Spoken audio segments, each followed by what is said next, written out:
Угу. Так, все, давайте начнем. Да, Паша, пожалуйста. Угу. Ну вот, Hello. сегодня с Надеждой были на ретрите у Надежды на однодневном, и люди задавали вопросы. И хотелось бы начать с этого вопроса. Прежде всего, Бханте, очень рад вас видеть. Спасибо вам большое, что вы с нами. Спасибо, что согласились участвовать. А вопрос такой бытовой. Где брать любящую доброту? Вот когда ее нет, садимся медитировать. Любящую доброту нет, а часто очень ее просто нет ни для себя, ни для других. Где брать? Okay, so the first question. First of all, Pavel says that he is very happy to see you again and very happy that you agreed to join us.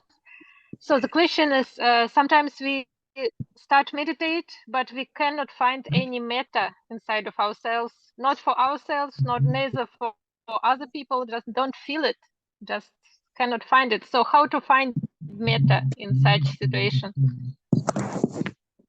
Okay. So you want to translate the question? Oh, no, it's you know the language, right? So, please tell like our minds, we have like deep roots, no, of greed, anger, and delusion. These are called roots, akusala mula. So in any individual who's not enlightened, at least an anagami, no, or even a arahanta, they would carry these things.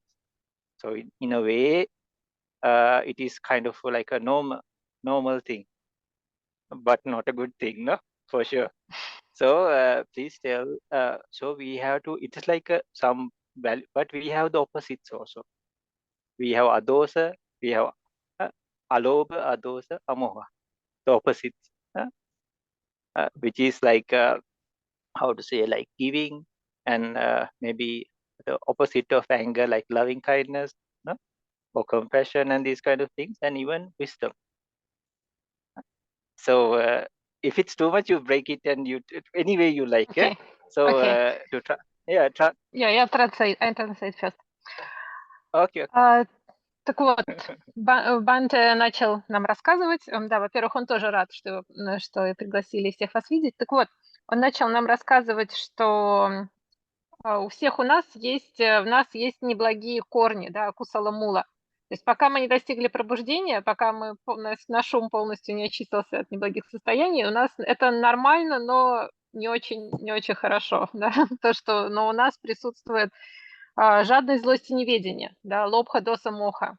Пока мы от них не избавились, с одной стороны, а с другой стороны, благие корни, а лобха, адоса и амоха у нас тоже могут присутствовать. То есть щедрость, доброта и мудрость. Yes? So yes, it's please okay. tell, it is like we have the other good side also, no? That's why we feel like sometimes helping people, or like we are compassion, no? We have compassion or loving kindness, maybe for the family members, or no, not only, it's not pure evil, no? And especially in the childhood and all, it was more prominent, no? And when you become elders, it changes according to the society surroundings, no? So but it is because we carry those things, and it is called manasikara, no? The thing that comes and joins from inside. Because people carry this good as well as the bad, that's why they come up in different situations or times. So the good side of us, that's why we are human beings. For us to become born as human beings, we need a mind of alobha, adosa, amoha. Others, any of us wouldn't be human in this birth. We'll be born in different places, no? So these defilements, or even anger or greed or delusion, they are like the dust that is covering the treasure. Okay? Okay, I'll translate. Да, Okay. так что у нас есть и хорошая сторона, и плохая сторона, и хорошая сторона. Но хорошая сторона в нас тоже присутствует, и особенно пока в детях, например, это заметно, да, в детях много там доброта или сострадание, может быть, не всегда, но они присутствуют там к нашим друзьям, к нашим родным и проявляются. И поскольку у нас есть и хорошая сторона, и плохая сторона, то это все зависит от нашего внимания, да, манасикара, от того, на что мы, от условий. И когда условия для одного проявляются, то одно проявляется, когда условия для другого, условия другие, то другое проявляется. И с другой стороны, да, если бы у нас не было вот этой хорошей стороны, если бы у нас не было алобхи, адосы и амохи, то есть благих корней, то мы бы вообще не обрели рождение в мире людей, да, раз мы все с вами люди, значит, они в нас присутствуют. И поэтому все эти неблагие состояния – это как пыль, которая скрывает сокровища. Yes? So Okay. please tell, since now we are conditioned to react. So these things like the greed and the anger, especially this gentleman asked about anger, no? So now we have this tendency with the Ioniso Manasikara.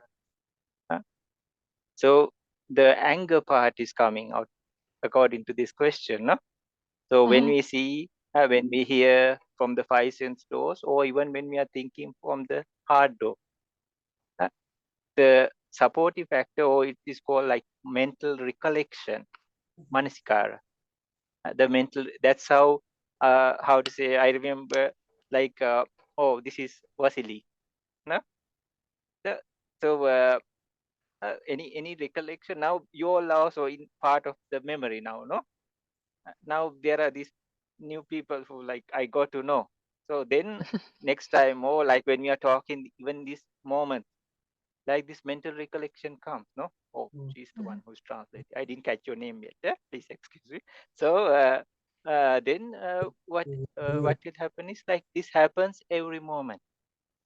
So for now, we'll have to bring a process that can bring the good side in us, more than the bad side. Because for some reason, according to his question, like it seems like when the manasikara, the Ioniso manasikara, is bringing anger for many reasons. No, it can happen.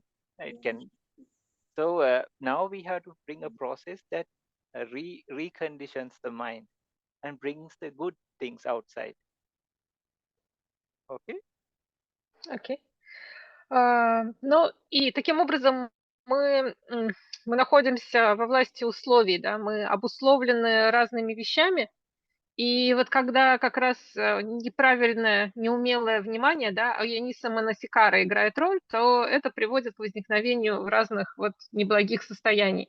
То есть, например, если мы воспринимаем что-то через 5 дверей чувств, да, или через 6-ю дверь, через дверь ума, то в зависимости от того, как мы обусловлены, да, то это может вызывать вот благие состояния или неблагие состояния. И судя по этому вопросу, да, если доброта у нас отсутствует, значит, это вызывает у нас гнев, да, в первую очередь, ну и другие, возможно, неблагие состояния. И тут как раз вот играет роль наше умелое внимание. То есть вот умелое и вообще внимание, то есть наше воспоминание, как бы наше воспоминание через умственную дверь, да, mental recollection. То есть если мы, например, как мы узнаем друг друга, да, то есть Бханте меня сегодня увидел в первый раз, да, в следующий раз он меня увидит, и он вспомнит, что, о, это та девушка, которая переводит. Ну вот и таким образом у нас вот эта обусловленность проявляется. И то есть если у нас сейчас наша обусловленность работает в сторону неправильного внимания, и которая приводит к гневу, то надо ее перетренировать, да, надо ее изменить так, чтобы это было благое внимание, оно приводило к благим состояниям. Yes? So Yes, Bhante? still, it is like I filled up this kuti or place like with garbage, right? So if somebody comes knocking on the door and asks for something, oh Bhante, give me something good, no? We were talking this with Vasily also, no? So if they are coming and knocking on my windows and doors, if they say, please give me something good, no? If I don't have, I say, oh, this is the garbage I have, no? So if you like, you can, or I give you this, right? But say I fill up this room with good things, no? Some foods or medicines or no, something useful. And if somebody even comes and knocks on the doors and say, give me some garbage, give me some trash, no? I say, sorry, I don't have. This is what I have. If it's useful, please take, no? So likewise, these are our doors, no, sense doors. And when objects come knocking, if we have garbage inside, no, anger, hatred, all this stuff, no, that is the thing that will come out. But if we don't have those things, or if we have the opposites, even if somebody comes like really knocking on the door, no, and if somebody's scolding or even there won't be anything to put out. It will be the opposite. So this is the case that happens in like Sotapanna or even further and further. They totally remove it. But for somebody who is not yet Sotapanna or something, we can, that's why metta meditation and these things we bring and we feel these things. Later we'll talk about this also, what happens. So we are trying to fill up our dwelling or our house with good things. And then when things come knocking, it will be good things. Окей. Так что мы можем тут представить это как если бы, например, если мы живем в доме, да, и наш дом наполнен мусором, вот, он полон мусора, и кто-то к нам приходит, стучит в дверь и говорит, дай мне что-нибудь хорошее, полезное, то мы не можем ничего хорошего найти, мы только мусор видим вокруг и можем только вот дать какой-то кусок мусора, который у нас есть. С другой стороны, если мы наполним свой дом какими-то хорошими, красивыми, приятными, полезными вещами, да, едой, одеждой и всем остальным, то кто-нибудь к нам придет и скажет, там, у тебя есть мусор, дай мне мусор. Мы не найдем мусора, мы скажем, нет, у меня только вот хорошие, полезные вещи. И то же самое, да, работает с нашим умом. То есть, когда разные объекты стучатся в наши двери, наши 5 дверей, то если внутри у нас много неблагих состояний, то это то, что возникает, да, то, как мы реагируем. А с другой стороны, мы можем вот за счет практики мы можем наполнить свой дом, свой вот наш ум какими-то хорошими состояниями, и тогда даже если какие-то объекты стучатся по-настоящему такие неприятные, да, кто-то нас ругает, что-то еще плохое происходит, то мы реагируем на это, все равно не реагируем на это гневом, да, гнев просто не возникает. Но это вот так, чтобы гнев совсем не возникал, да, неблагие состояния вообще не возникали, это мы уже говорим про пробужденных существ, да, начиная от сотапана и дальше. Для людей, кто еще этого не достиг, то нам приходится практиковать, да, за счет практики, вот за счет развития доброжелательности мы как раз можем, за счет развития метты, да, мы можем наполнить свой ум как раз хорошими, благими состояниями. Yes, Bhante? So please tell, like, don't feel bad or anything. It's not like our houses are all like filled up with trash. No? So the good things are inside, but it's covered. No? So we are trying to remove the dust layer, like cleaning. No. So so when you clean your house, so there will be good things. No, that's why we clean it, right? So and please tell it's not us the total culprits of this. When we were very young, okay, maybe in deep sleep, we fell into the old pattern. But when we were like toddlers or tiny babies, it was like the water on a stream. It was very clear. But the mud was there underneath. But it didn't get mixed with the water. But later, what happens is somebody comes with a stick and starts poking it. From the outside, you hear, oh, this is you, your name, no? Okay, still fine. We don't know our name. So somebody has to put a big tag here and say, oh, then we look at even a puppy doesn't know its name, right? So later it penetrates, they poke you like poking the soil under the stream. Then what happens? Slowly the mud starts So the flow is the same. But what happens? The mud comes, and then the poking happens from all directions. No, oh, this is you. No, these are your things. These are your toys. These are your parents. This is how the world it is. So we are not at all. Nobody told this is anatta or anything. No, even our parents didn't know at that time, right? So and how can you say like that even for a child? No. So but what happens was our old habits and patterns or sansaric patterns were awakened by those.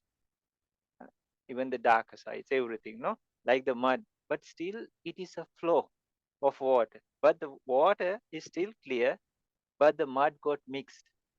So now when the poking happens from it, we are in a habitual pattern like any time. The quickest reflection is usually of the negative side. How can I get it? No, oh, I don't like it. No, anything. So, but that's why we are trying to cultivate the opposite side also. Okay. Окей. Так что, во-первых, не стоит слишком расстраиваться и переживать, что у нас одна грязь внутри нашего дома, один мусор, да. На самом деле это просто как бы пыль, которая покрывает хорошие вещи, и надо просто убраться. То есть на самом деле там много внутри хорошего, и если мы уберем наш дом, то мы это все увидим. Опять же, это можно еще такое привести сравнение, как когда мы только родились, да, пока мы еще маленькие, то как будто вот эти старые неблагие паттерны, то есть привычные какие-то способы реагирования, да, они еще не проявляются. То есть это похоже, как если чистая вода течет и не смешивается с илом, который на дне. Да. Если не трогать ручей, да, то вода течет, и она прозрачная, даже если на дне есть там какая-то земля, глина, я не знаю что. Вот. Но потом начинает наша жизнь происходить, и внешние всякие вещи нас начинают, так сказать, провоцировать, да. Например, нам дают имя, да, и говорят: вот тебя зовут вот так, да, ребенку. И ребенок запоминает, он начинает понимать, что да, у меня есть имя, да, у меня там есть то и это, и потом все больше вещей начинает происходить, да, у нас там вещи появляются, там всякие другие заботы и отношения, и, в общем, все это нас провоцирует, и вот эту грязь как бы поднимает, да, то есть если как мы в землю на дне ручья будем трогать, то она будет, вот эта пыль, не пыль, ил, да, он будет подниматься и смешиваться с водой, и вода будет мутная. Но на самом деле вода не испортилась от этого, то есть сама по себе вода, она по-прежнему чистая, она просто перемешалась там, с песком и глиной, которая была на дне. И вот поэтому мы, опять же, можем и вот эти все события, да, которые нас затрагивают, они провоцируют в первую очередь всякие неблагую сторону, да, нашу. Поэтому нам приходится специально развивать в себе хорошие качества, чтобы вот этому как бы противостоять, чтобы накопить в себе хорошую сторону развить. Yes, Bhante? So please tell everybody, especially humans, we are called a group of 5. They are called the 5 aggregates. One part is the materiality, other 4 are mental. So these are called aggregates, so in Pali it's called khanda. In a way, khanda means if they were physical. Form is physical, but the other 4, if they were physical, Everest and all will be no more. One person at a mind moment, like asura. Asura means like a click of a finger. 2 fingers, sorry. So it's like 1 second, no? So 1 second, they have like thousands and thousands of mind movements. Every mind moment will be these 5 aggregates coming and going, disappearing, perishing. So this anger, no wonder, like the past, present, even the future is associated, and not only that, like data from like aeons of life, habitual patterns, everything. all consist of in that 5 aggregate. So luckily they are not material. Even the material one arises and perishes. Otherwise, one person in a one mind moment, they will have like heaps more than the Everest even. In Dhamma, it is said like more than the, how to say, Suneru, but we just say Everest just to get the idea, no? So, it's like that. Just tell that, and then I'll tell how to escape from the mountains. Huh? Окей. Okay. Да, то есть мы все люди, и мы все состоим из 5 совокупностей, да, панчакханда. И из них первая совокупность материальная, физическая, да, наше тело, и остальные 4, они нематериальные, да, они ментальные, психические явления.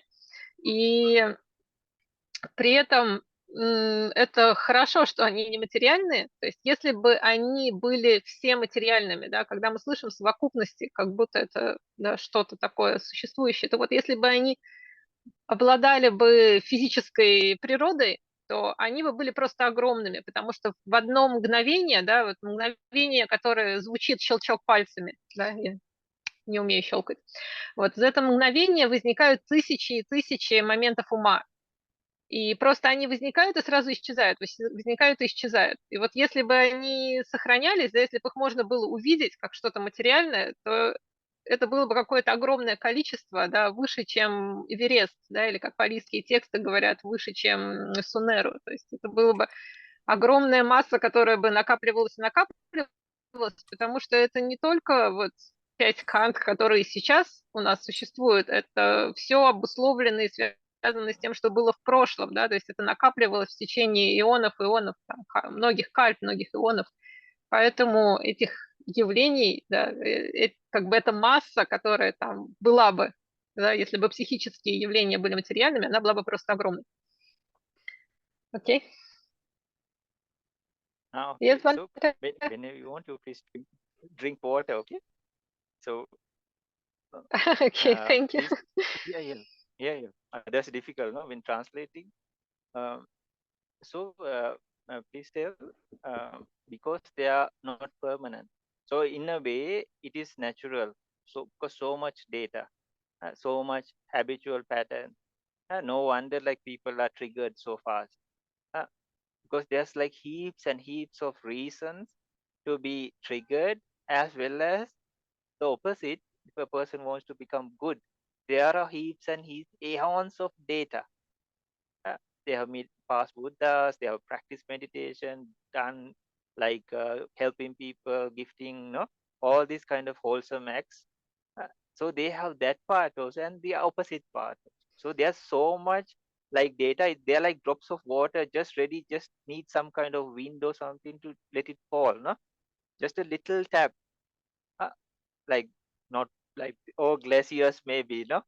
So just waiting to fall upon. So what we are trying to do is, because they are immaterial, especially the mental factors, it is not like we have this huge mountain or a rock and we are given a small pin and ask us to crack it down, no? It will be hideous, right? So then what we do is we go to meditation. Meditation seems the most shortest path on to clear the dust of the mind. Okay. Да, так что получается, что у нас вот эти огромные-огромные горы информации, да, которые представляют собой вот эти наши прошлые привычные паттерны, и поэтому неудивительно, что мы так легко реагируем. То есть причин, чтобы вызвать в нас неблагие состояния, очень-очень-очень много, потому что они накопились вот за это долгое-долгое время, что мы в сансаре. Но то же самое справедливо и для хорошей нашей стороны. То есть мы тоже раньше практиковали, там, видели Будд и так далее. Поэтому и хороших качеств тоже очень-очень-очень много. И все это как бы где-то там накоплено, и достаточно небольшого как бы повода, чтобы это проявилось. Да? То есть это как, не знаю, как вода в леднике, да, которая только ждет возможности, чтобы начать течь, начать капать. С другой стороны, чтобы нам избавиться от этой вот массы неблагих состояний, было бы трудно, если бы мы взяли какой-то маленький инструмент и пытались бы ее разбить, это было бы слишком долго и как бы бесполезно, да, поэтому лучше, если мы будем использовать какие-то более мощные средства, и такое мощное средство – это как раз практика медитации, да, которая позволяет вот очистить как бы большие объемы вот этих накопившихся прошлых привычных тенденций, да, привычных паттернов, которые у нас присутствуют. Yes, Bhante? So it is triggered from the akusala mula, like dosa, one of the main three culprits, no? So these are like the deep-rooted ones, or they are called anusa, very deep. But they have their henchmen, no? Like the thugs. These are like the deep bosses, no? Like very inside, deep-rooted. But the henchmen are like the people like, or people, not people, like the energies, like we call the five hindrances. So one is, we call it vyapada, ill will. So this is in day-to-day life as well as practice meditation. Definitely we were talking about day-to-day life, no? So meditation and all, it's not two different things.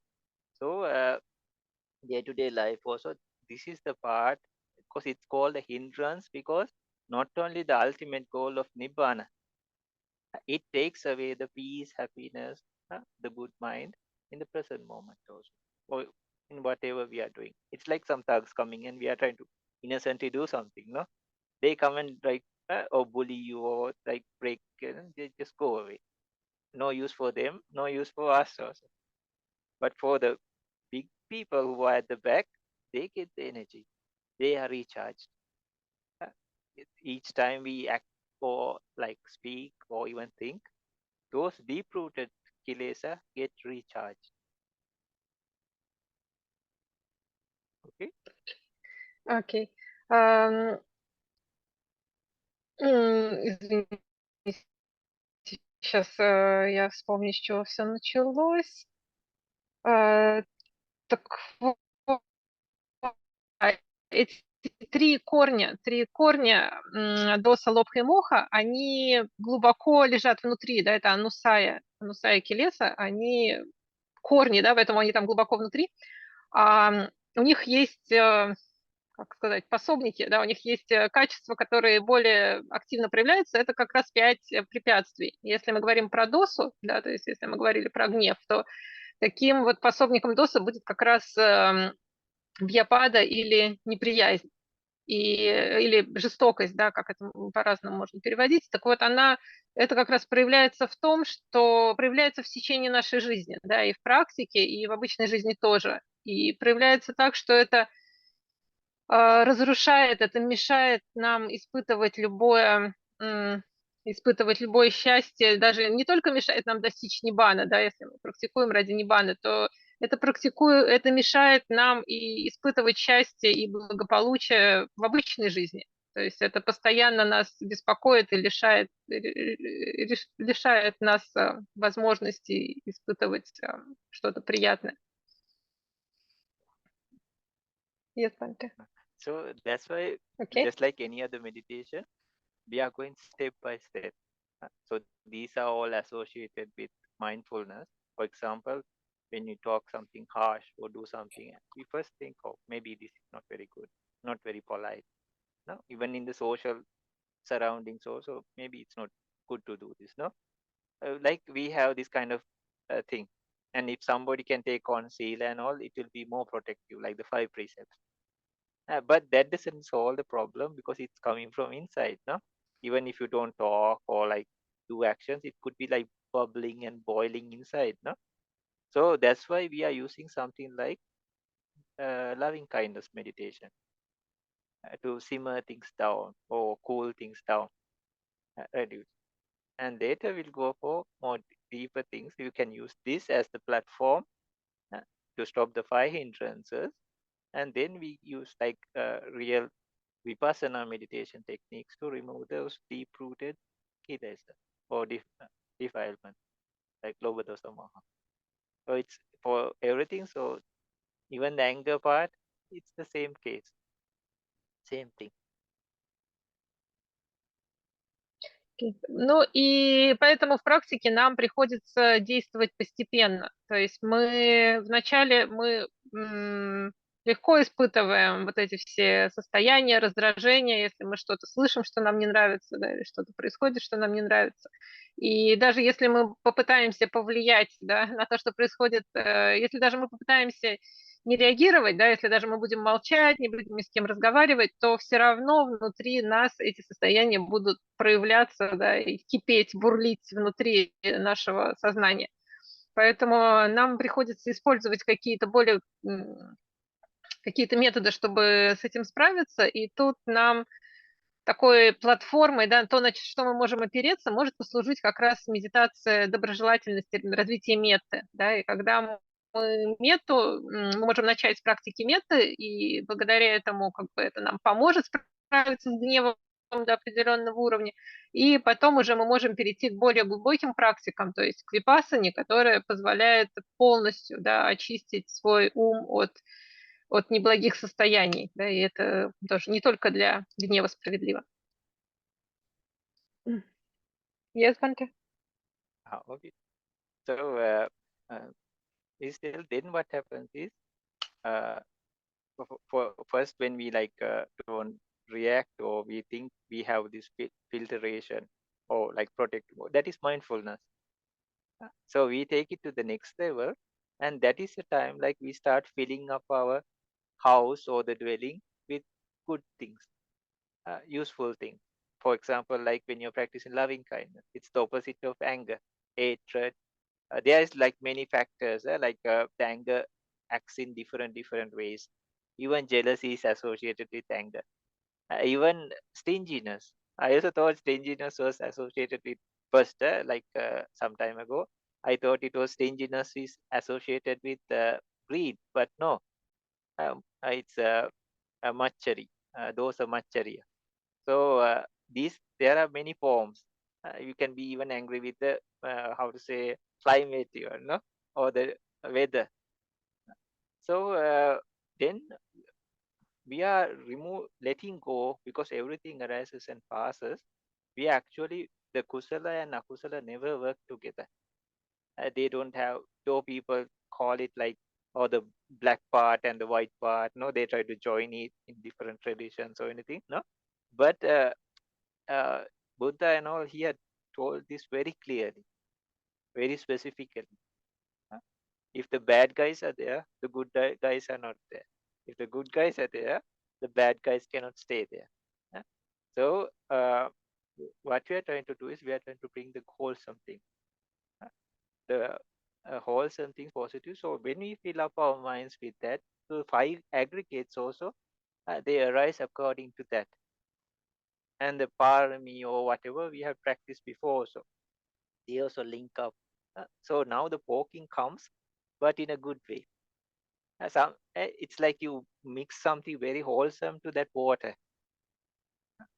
So still there will be mud, but actually it is a cleansing or cleaning process.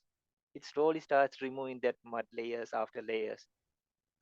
Because the sediment, more we are taking in, the mud layer becomes thicker and thicker. So very easy to penetrate, no?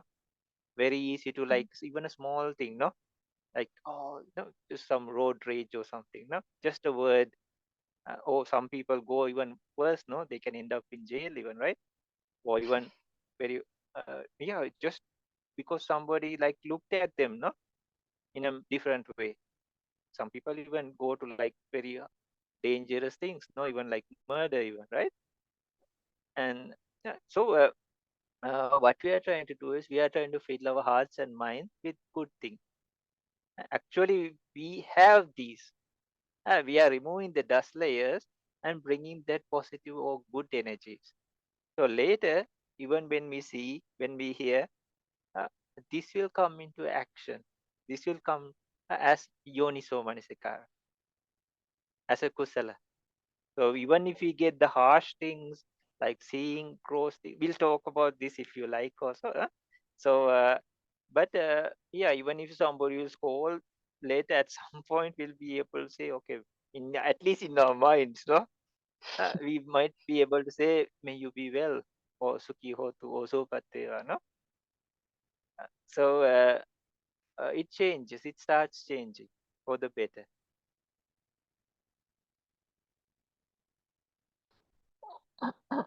Сейчас опять я вспомню, с чего началось. Секундочку. Смотаем назад. Да, так что когда мы практикуем, да, когда мы учимся не реагировать, да, на вот эти все явления, которые нас провоцируют, то в этом мы развиваем осознанность, и благодаря практике доброжелательности, опять же, мы развиваем вот эти благие состояния, которые как бы помогают нам наполнять наш дом благими качествами, потому что обычно нас очень легко спровоцировать, да, некоторые люди буквально услышат какое-то слово, которое им не понравилось, да, или просто кто-то на них не так посмотрел, и из-за этого они совершают какие-то сразу ужасные поступки и в тюрьме в итоге оказываются. Вот. Но за счет практики мы начинаем накапливать в себе вот эти благие состояния, и они тоже как бы притягивают к себе какие-то наши прошлые благие, хорошие поступки, там, наши парамиты, да, наши все, что мы делали хорошего, и таким образом тоже очищают наш дом от пыли, да, или если вот как мы про воду говорили, да, если мы в воду можем добавить что-то очень хорошее, очень благое, и это поможет очистить эту воду, да, мы даже не можем, может быть, мы не достали из нее ил, да, ил там остался, но благодаря тому, что мы добавили, вода опять становится чистой, опять становится прозрачной. И со временем это тоже начинает работать, и со временем мы приходим к такому состоянию, что даже если что-то нас провоцирует, да, кто-то что-то про нас говорит, и мы это слышим, что-то плохое про нас говорят или еще что-то, то мы внутри можем пожелать этому человеку счастья, да, мы можем сказать ему сукхихонту или что-то еще, то есть пожелать, чтобы этот человек был счастлив и не раздражаться. То есть это все мы можем развить в себе, если будем практиковать. Yes, Bhante? So please tell, it takes some practice, because we have been doing the opposite practice now from small days. So it's so conditioned. It's like a wrong meditation we did, and it's so conditioned now.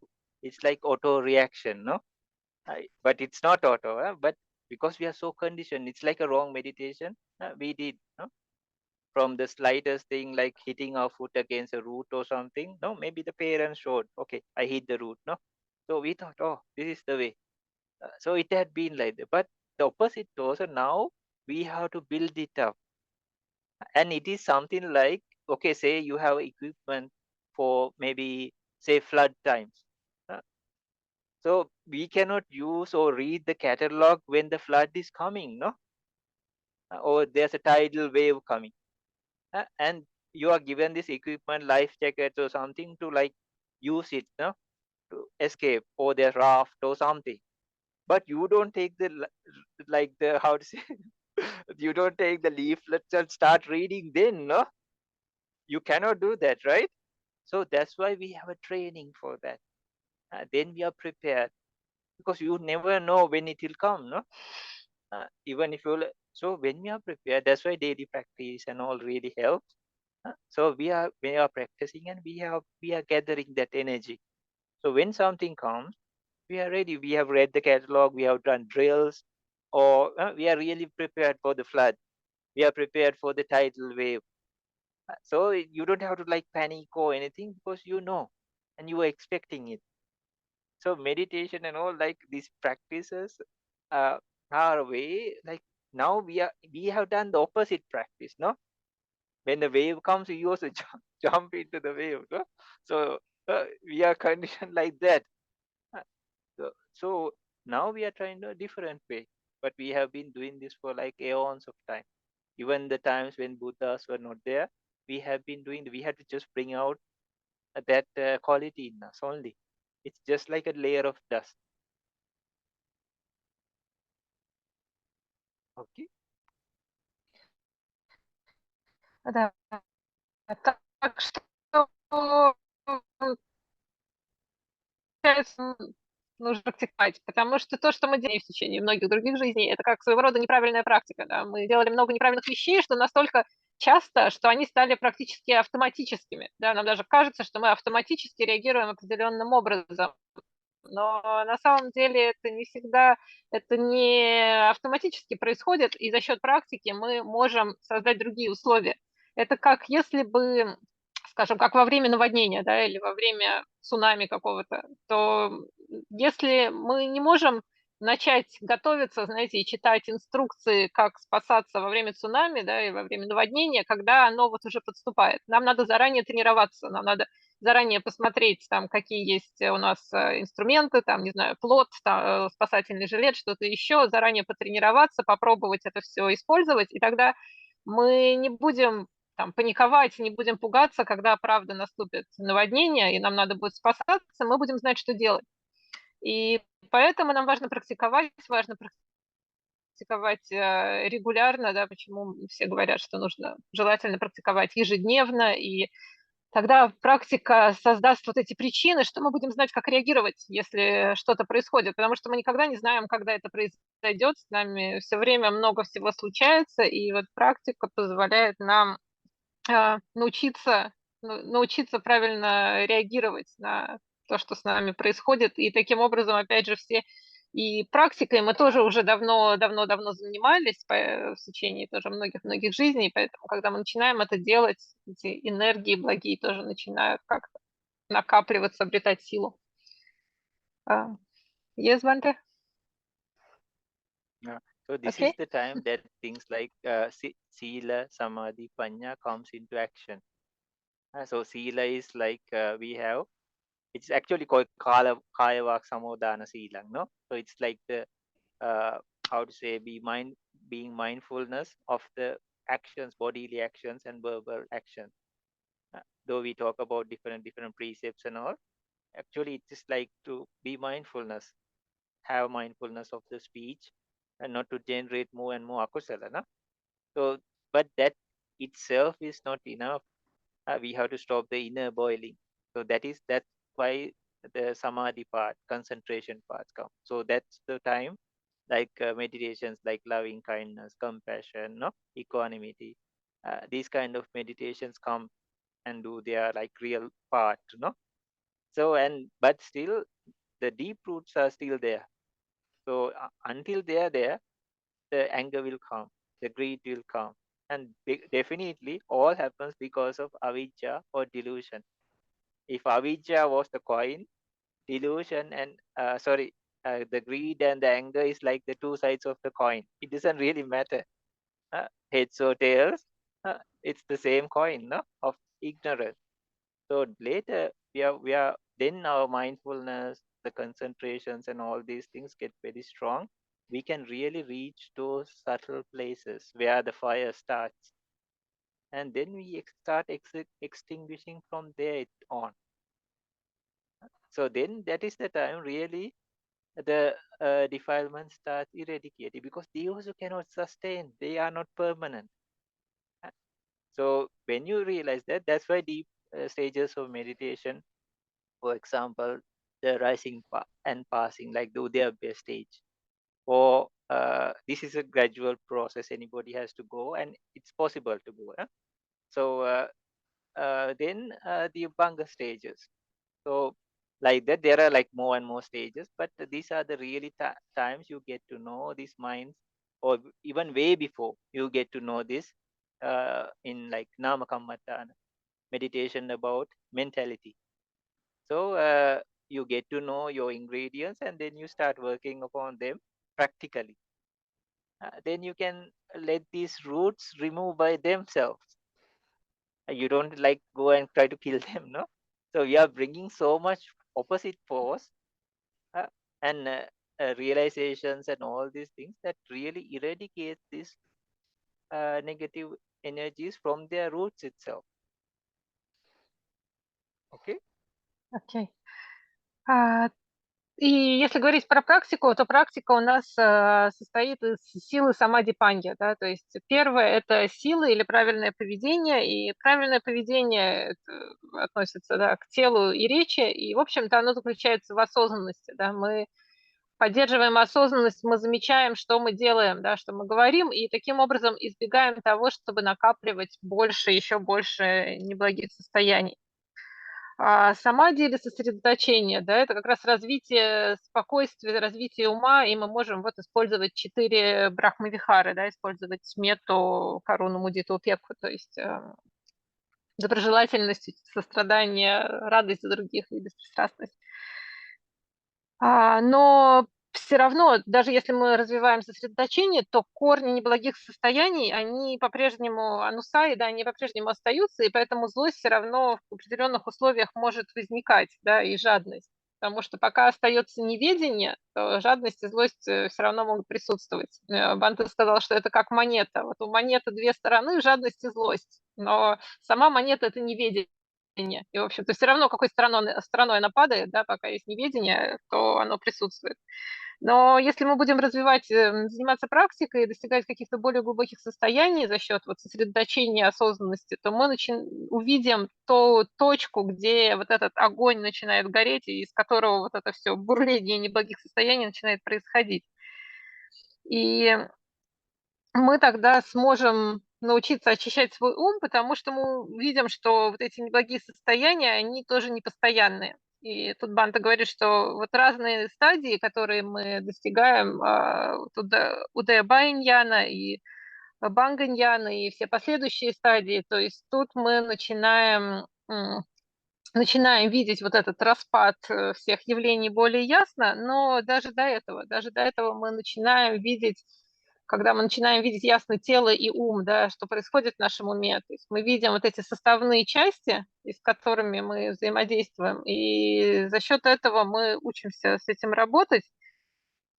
И в конечном итоге мы достигаем того, что мы можем, нам даже не нужно как-то специально справляться, что-то делать с этими неблагими состояниями, мы просто позволяем им исчезнуть в себе, потому что мы создаем благих причин, да, наши вкусовые состояния просто перестают проявляться.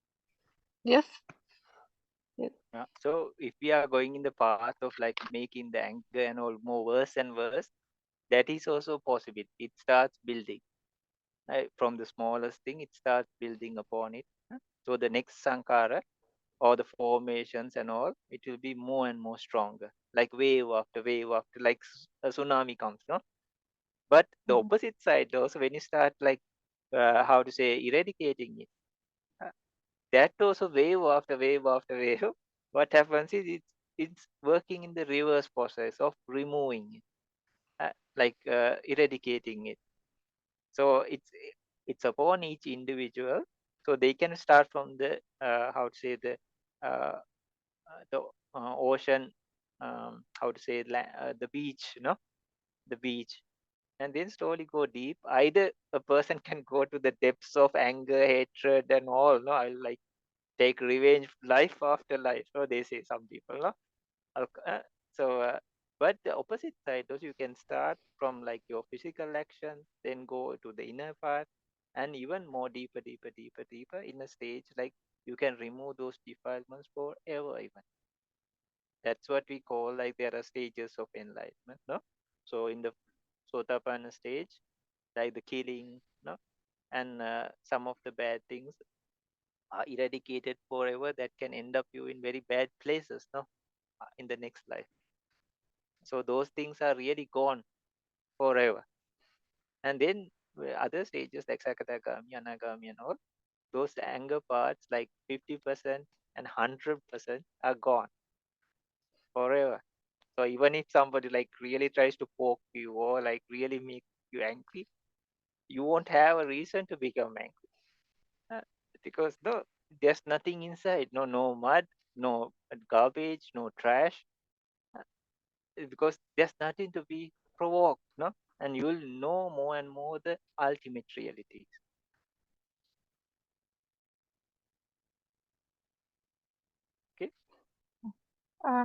Да, так что у нас есть своего рода выбор, да, мы или накапливаем неблагие состояния, и тогда наш гнев становится все легче и легче возникает, его все больше и больше, или мы начинаем накапливать благие и хорошие. То есть мы можем работать там над как бы заниматься практикой, да, начиная с правильного поведения, и мы начинаем наблюдать, что происходит у нас внутри, и так постепенно мы можем рано или поздно достичь того, что нам удастся полностью удалить эти неблагие состояния, да, как если мы на берегу стоим, мы можем идти вглубь, да, океана, можем идти, наоборот, на сушу. Так и если мы практикуем, то постепенно мы достигаем разных стадий пробуждения. Сатапана Сатапана достигает такого состояния, когда он больше не совершает неблагих поступков, да, не совершает там убийства, воровства и всего остального. И это достижение, оно постоянное, да, то есть он никогда больше их не будет совершать, что бы с ним ни происходило. Там, с кадагами, ногами все больше и больше очищают свой ум, и там неблагих состояний определенных становится все меньше, да, там, сначала их у сакатагами их там 50%, потом их у анагами он их полностью, ну, если говорить про гнев, да, про жадность, он их полностью от них избавляется. И это как бы необратимое достижение. Поэтому, когда это происходит с человеком, то дальше, что бы с ним ни происходило, как бы его ни провоцировали, да, какой бы ни была ситуация, он все равно, эти состояния просто не могут больше возникнуть. И это как если вот грязи, ила никакого не осталось, да, никакого мусора в нашем доме не осталось, то как бы там нам не стучали и не просили, просто его больше нет, и поэтому они нечего больше провоцировать, и эти состояния перестают возникать. Yes, Bhante? Okay. So if there are more questions about this or any parts they like when we are talking about this, if they want more details or clarifications, they can ask. I think we covered a lot about this topic, from like the process place to like even becoming anagami, So, but if there are more questions or maybe in the chat, please we can bring them up. Так. Да, Банта говорит, ну, есть ли еще вопросы насчет этого? Вроде бы он очень подробно рассказал, вплоть до плода анагами, Да-да, так спасибо что большое, более чем. Спасибо, Бханте. Благодарю. тогда мы будем переходить к вопросам в чате. Yes, thank you. It's very clear. Go to question in chat. We have some question. Okay, so next question is, okay, I just think how to say it.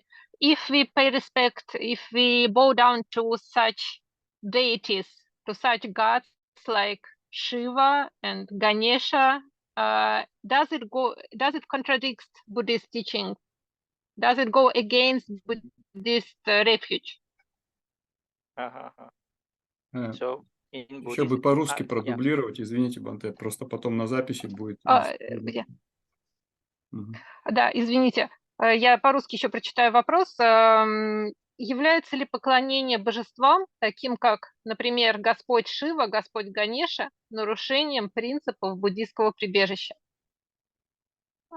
Yes, Bhante, I just had to read it in Russian also. Yeah, sure. Okay. No problem. So please tell in Buddhism they talk Yeah. about like the basic like how to say the numbers. It's like 33 with I think 8 zeros. Like 33 with 8 zeros. Yeah, like Istung Kotiak. I don't know how to say in English. So like the Buddhists, like they think like they say like may 33 with 8 zeros, please help me, So I offer merits. 33 came from Tawatinsa. Tawatinsa, like that is 33, So each one got like supportive of I think 1 and 8 zeros, like a group. So this was in the previous life it was Magga. the young man Maga and his 32 friends, and they became they had roams that were like appeared for them because they did like huge amount of good, no? So so usually in our countries and also there are like 33 with their supporters. It is like, okay, may please, like, I offer this marriage to, even the 33 8 zeros, gods, please look upon me, or help me. So in Buddhism, actually, there are so many. Like, even this is just one platform, a Rome. There are like 6 Romes above that. Even Mara is there, no? So he's also actually a deity, but I think nobody supports him, no? So, but there are people who try to negotiate with him also. So you try to bribe him, no, please, like, I give you merit, you don't trouble my meditation. No? So there are people like that. So I have met, and anyhow, so Mara is also one. There are like these 33, and then there are like 5 other Romes. And even in Buddhism, the Brahma Romes, and even there are some places it's mentioned as Devaloka. In some places, in the like the naming of that, but they are Brahma Loka. So there are so many. There are, how to say, the main ones, and then so definitely these Ganesh and these gods are also part of the Deva. If they are like still in those realms, they are also part. So actually, we don't like pursue them and ask for this and that, but good people definitely get the help of them if you are protecting the 5 precepts. 5 precepts are not Buddhist. They have been there even non-Buddhist times. The 5 precepts, the 8 precepts, 10 precepts, they are even like the concentration meditation. So they were so good, Buddha didn't have or need to change them. He just took them in, but he did something like, for example, adding the 3 refuges of the Buddha Dhamma Sangha, and then the 5 precepts. So if somebody wants, we can talk about these things because it's very interesting. So he's not like some person who like, okay, this is my, no? So in Buddhism, if a person protects these things, no, the deities and all, they help them naturally. They protect them. Even a person who's doing metta meditation, one of the qualities is Devata Rakanti. Gods protect this person. So it is like a privilege.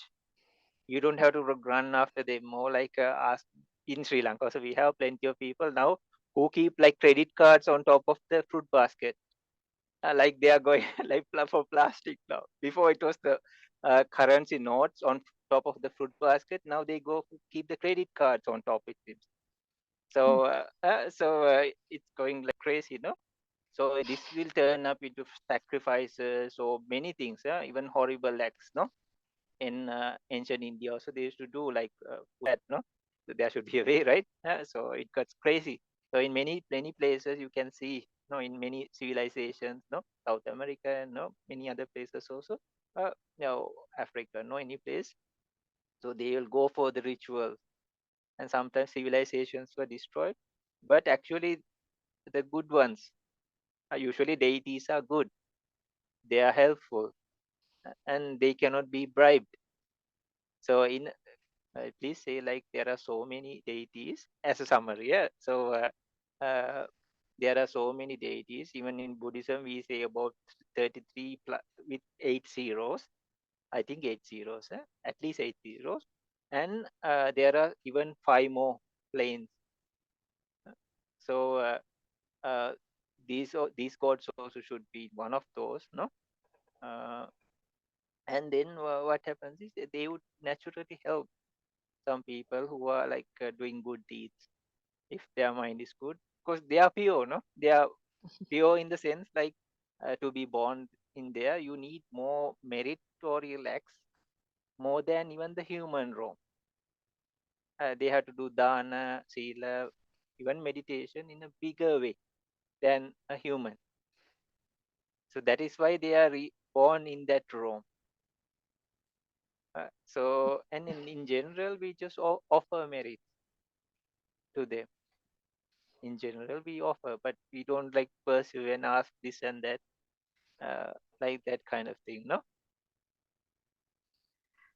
Да. Так что на Шри-Ланке, да, говорят о том, что иногда говорят, что пусть меня защищают 33 коти, это как 10, то есть 330 миллионов или 3000 миллионов, в общем, это 33 и 8 нулей. Вот как какое-то число, я тоже что-то не могу сходу сейчас сообразить, 330 миллионов, наверное, или больше. В общем, это все происходит из мира 33, да, Таватинса. Так вот, в Таватинсе живет 33 как бы основных божества, да, это Макха, который переродился как Сакка, да, и его еще 32 друга.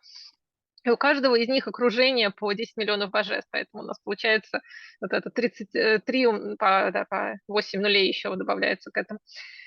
И, то есть, божеств там очень много, и поэтому это только в мире 33, в мире Таватинса. А еще над ним еще есть другие 6 миров. И там Мара тоже, кстати, это одно из божеств, и никто особенно у Мары особенно нет почитателей, но тоже можно попробовать, например, сказать Маре, что я тебе дам заслуги, а ты мне не мешай, пока я практикую. Ну и над ним еще миры Брахм, да, Брахм там еще больше, и Брахм тоже иногда называют как Девалока, но миры Брахм, они еще выше на самом деле. И, в общем-то, все это, или все это было, то есть все это работает даже вне зависимости от буддийского учения. То есть, например, 5 правил поведения, да, там, 8-10 правил поведения или развитие сосредоточения, все это люди соблюдали и могли практиковать не до того, как Будда даровал учение, но вот Будда это тоже учил этому, и плюс еще у нас есть такое, как добавление к этому в виде 3 прибежищ, да, которые нас по-настоящему защищают.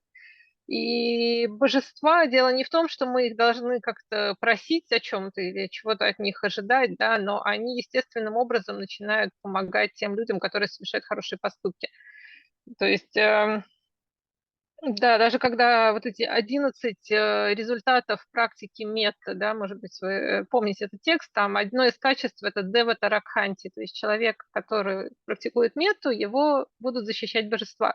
И это естественным образом происходит, потому что в основном божества – это тоже это существа, которые совершали больше заслуг, да, больше заслуг, чем люди, и поэтому они переродились в высших мирах, поэтому они по природе своей хорошие и нам помогают. И дело не в том, что их нужно вот о чем-то просить, но просто, да, опять же, иногда это превращается в какие-то ритуалы, не очень, может быть, хорошие, да, как в Индии, например, там жертвоприношения могли совершать, там и в некоторых других культурах, но в целом-то вот мы говорим о том, что божествами как раз становятся существа, которые совершают много хороших поступков, поэтому они естественным образом будут помогать тем, кто делает что-то хорошее, и обычно мы просто посвящаем им заслуги, да, мы не что-то конкретное от них там просим или что-то конкретное делаем, а мы просто можем посвятить заслуги от нашей практики. Yes, do you want to add something more about it? Just say like nowadays or in the future, past also, people even fight over these things, no? And they say like our God is right, your God is not good, no? But there are so many gods, no? So many gods, and actually they are good. They are good, and definitely like they would not go for very low things. They say even the fruits we offer for them, it is like some dirty thing. If we, because they are like the luxuries they have is very the wealthiest person in the world will look like a beggar in their room, and the grade goes higher and higher according to the rooms. So it is talked about Chakravarti Raja, not even the millionaires or billionaires who are now. I don't want to name them, no? So so even a Chakravarti Raja, how to say, universal monarch. They are very rare. We have not even seen one in this life, right? So, and he's very righteous, no, like no, no violence or anything. He's like doing dana, sila, all this meditation. So, but he's like in charge of the whole. Like there are many explanations.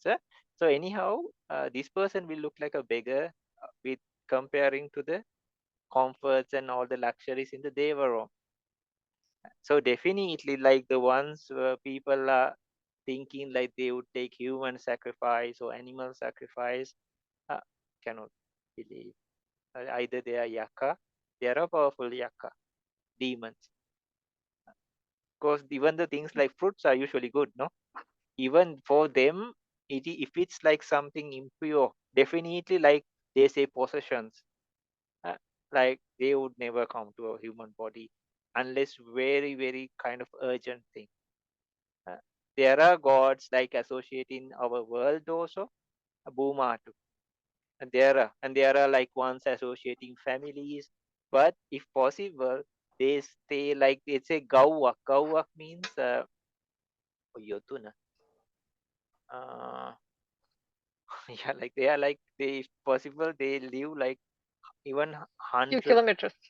Yeah, like even Yoduna is 16 kilometers. Kau, I cannot remember. I think a multiplication of that. I cannot remember. I cannot lie. Yeah.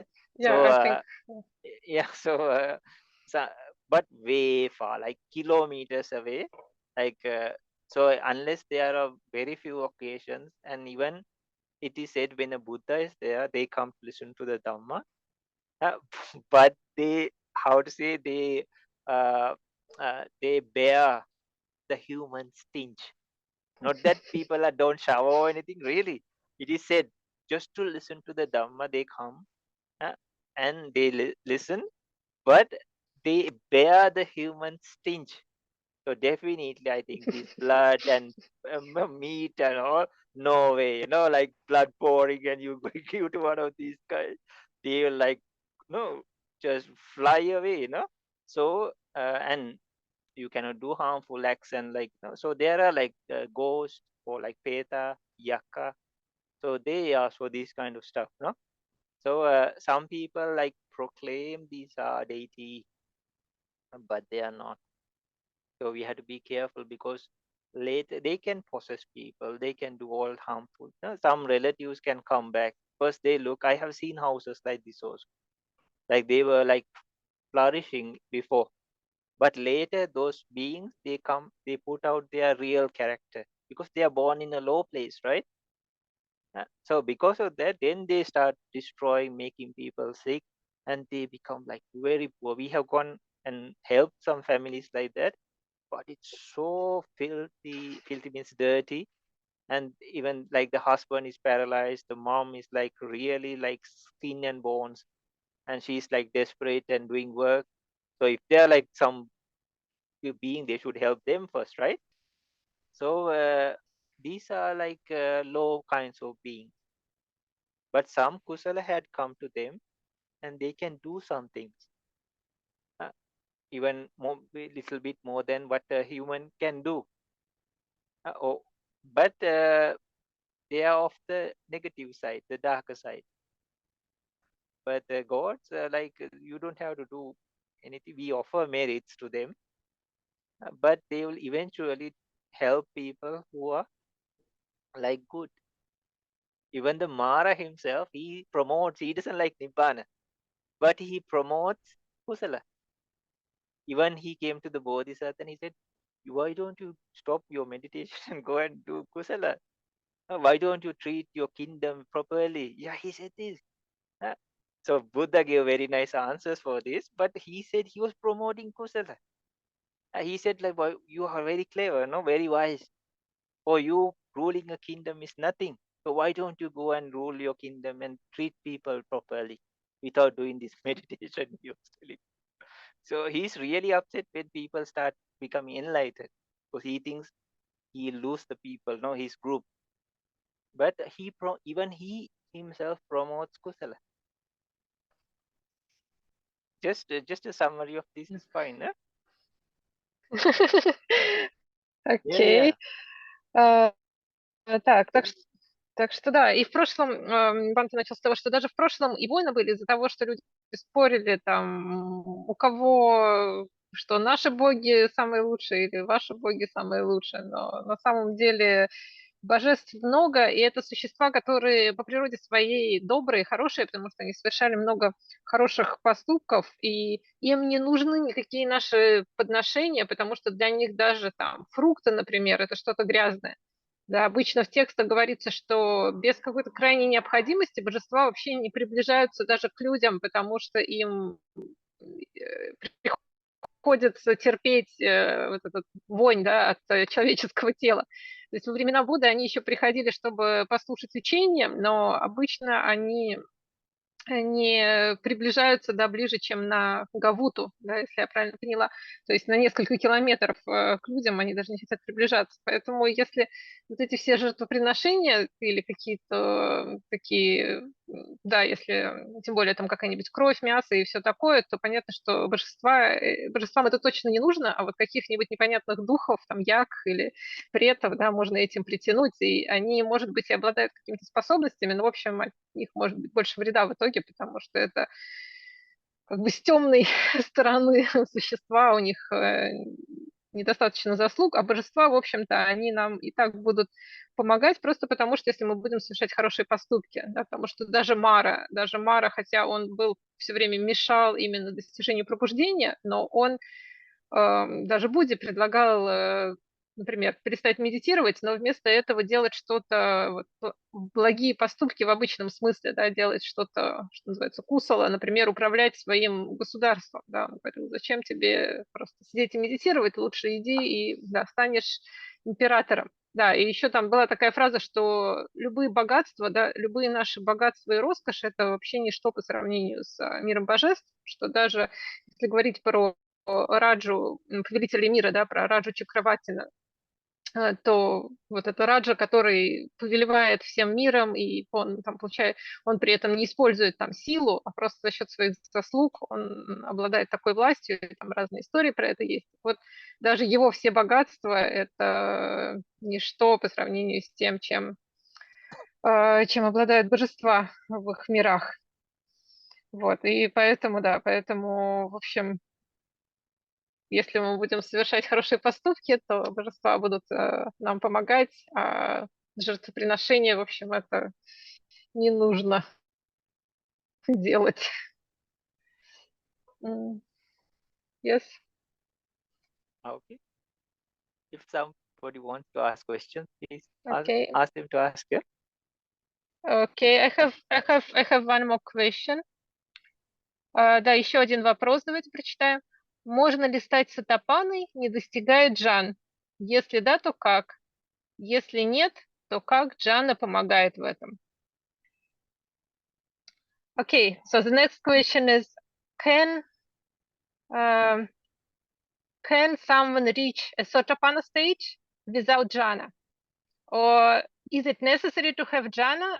And if yes, then how does jhana help? Uh-huh. Yeah. So if yes, then how to reach the stage? And if you don't need, if you need jhana, then how does it help? Okay.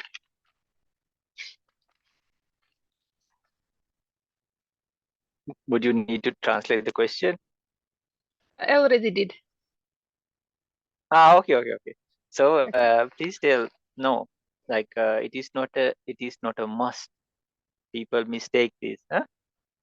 But if somebody gets the jhana, it's like a massive bonus.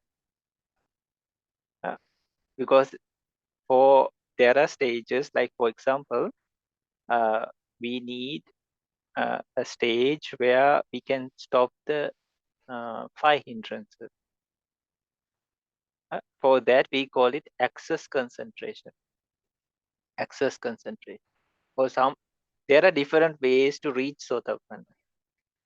Some people go with a direct approach, and sometimes they have been doing this for along the whole samsara. So it is not like, oh, no, no, no, no, you cannot do like that. Because they are parami, no? That is their path. So usually they start with like 4 elements meditation. But some, they use the concentration. So in modern days, the only problem is, it's like you are on a journey. And then, okay, if your param is good, you'll have the energy to cross over and go further and further. But if the energy is less, what will happen is like you're on the journey and you have to stop and search for food around you, water around you. I'm hungry, no, thirsty, or maybe I need some. But like if a person builds up the concentration, maybe jhana, it's like you're prepared. You take your food, you take your water, and you are like high charged.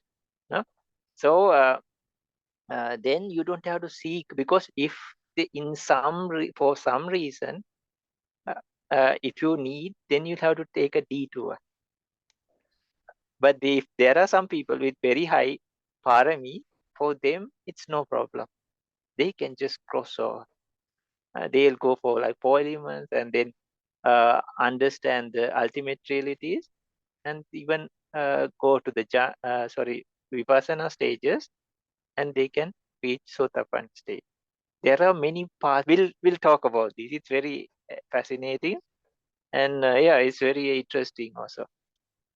So please tell it's not a must, or maybe you already know this, no? So it's not a must. There are many paths, and we can use those examples. But if they want, they can ask more and more questions, even argue about it. Yeah, no problem. It's an open discussion, no? Yeah. Да, Бханте сказал, что на самом деле это нельзя сказать, что прямо должны, да, что мы прямо должны обязательно достичь джаны, только тогда возможно достичь сатапаны. То есть так считать это тоже не совсем правильно, но джана очень сильно помогает. То есть там, чтобы достичь пробуждения, да, чтобы там достичь первой стадии пробуждения, там нужно пройти через разные стадии, и одна из них, например, справиться с 5 препятствиями. И для этого нужно хотя бы сосредоточение доступа, да, если я правильно поняла, access самади.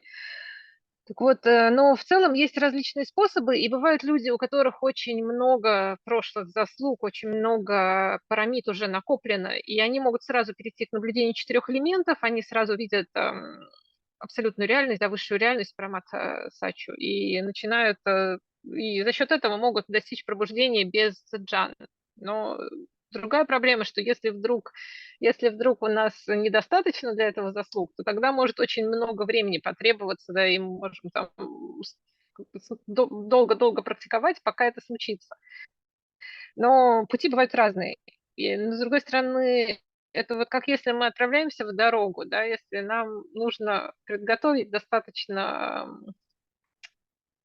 взять с собой достаточно еды, воды, там, заправить, достаточно бензина заправить или чего-то.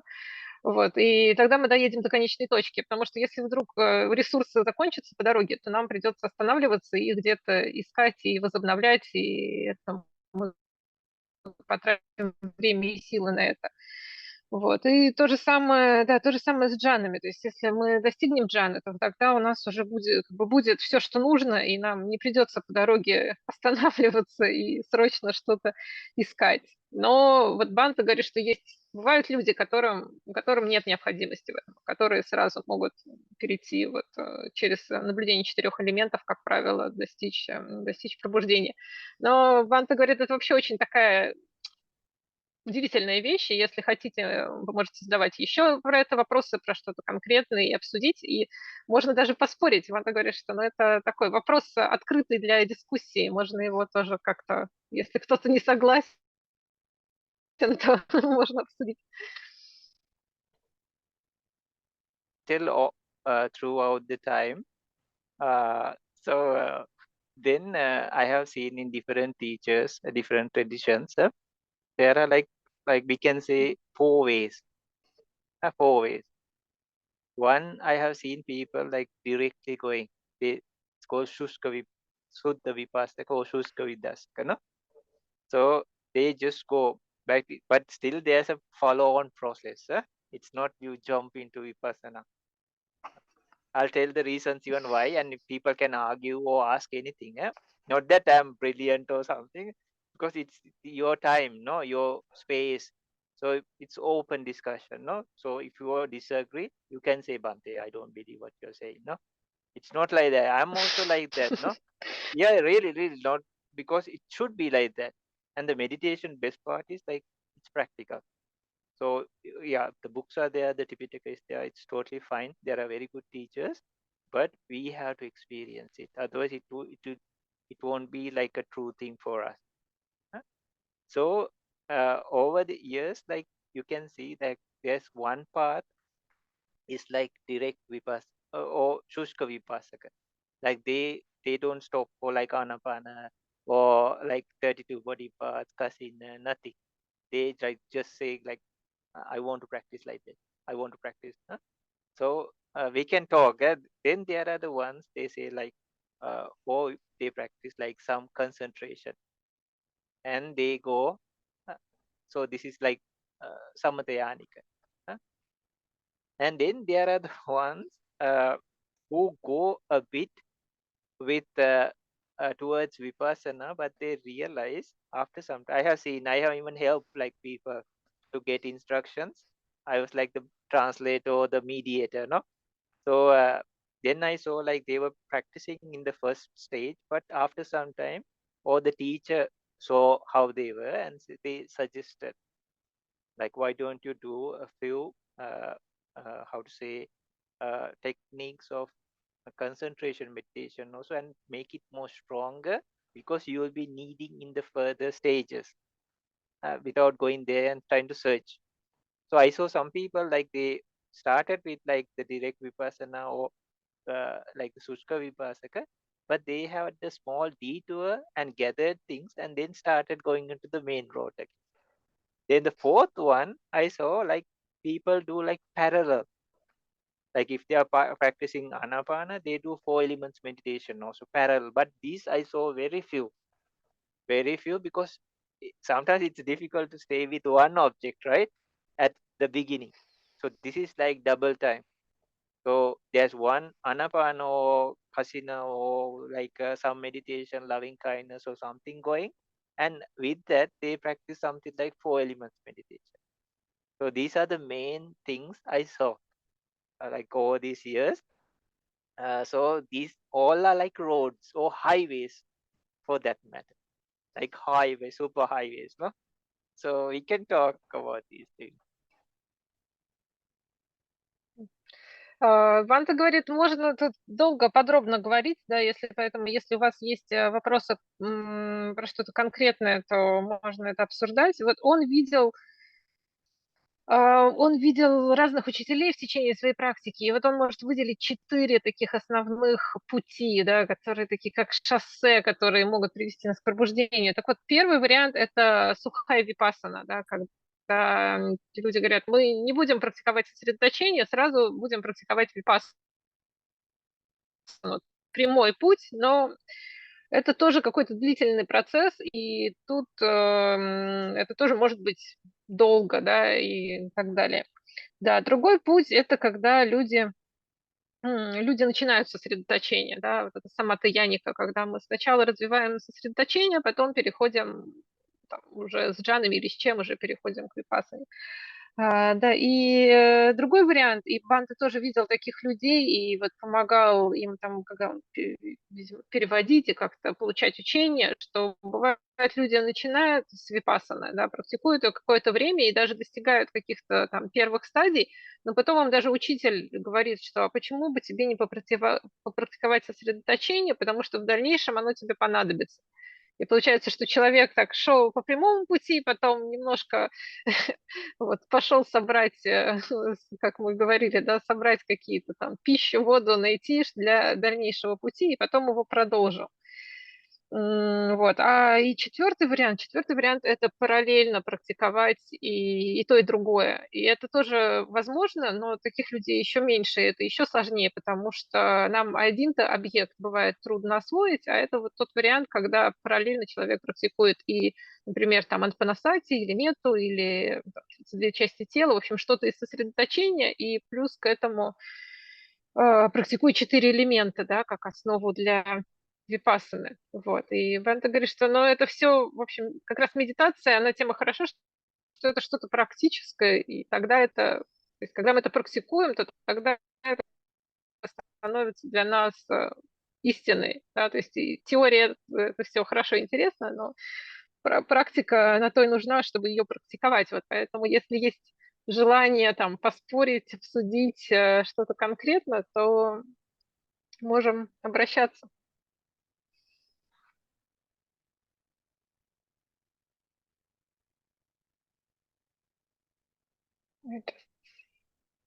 Hello. Hello? Yeah. So Okay. I pressed some. yeah, Yeah. So one number one path. One path Mhm. is some people say like they are doing direct practice, but at least they have to start with the 4 elements meditation. So 4 elements meditation also brings up its own concentration, which because the 4 elements meditation cannot go to jhana. Okay, it's like this. There is called access concentration and absorption concentration. Upachara samadhi, arpana samadhi. It's like the edge of the swimming pool and the swimming pool.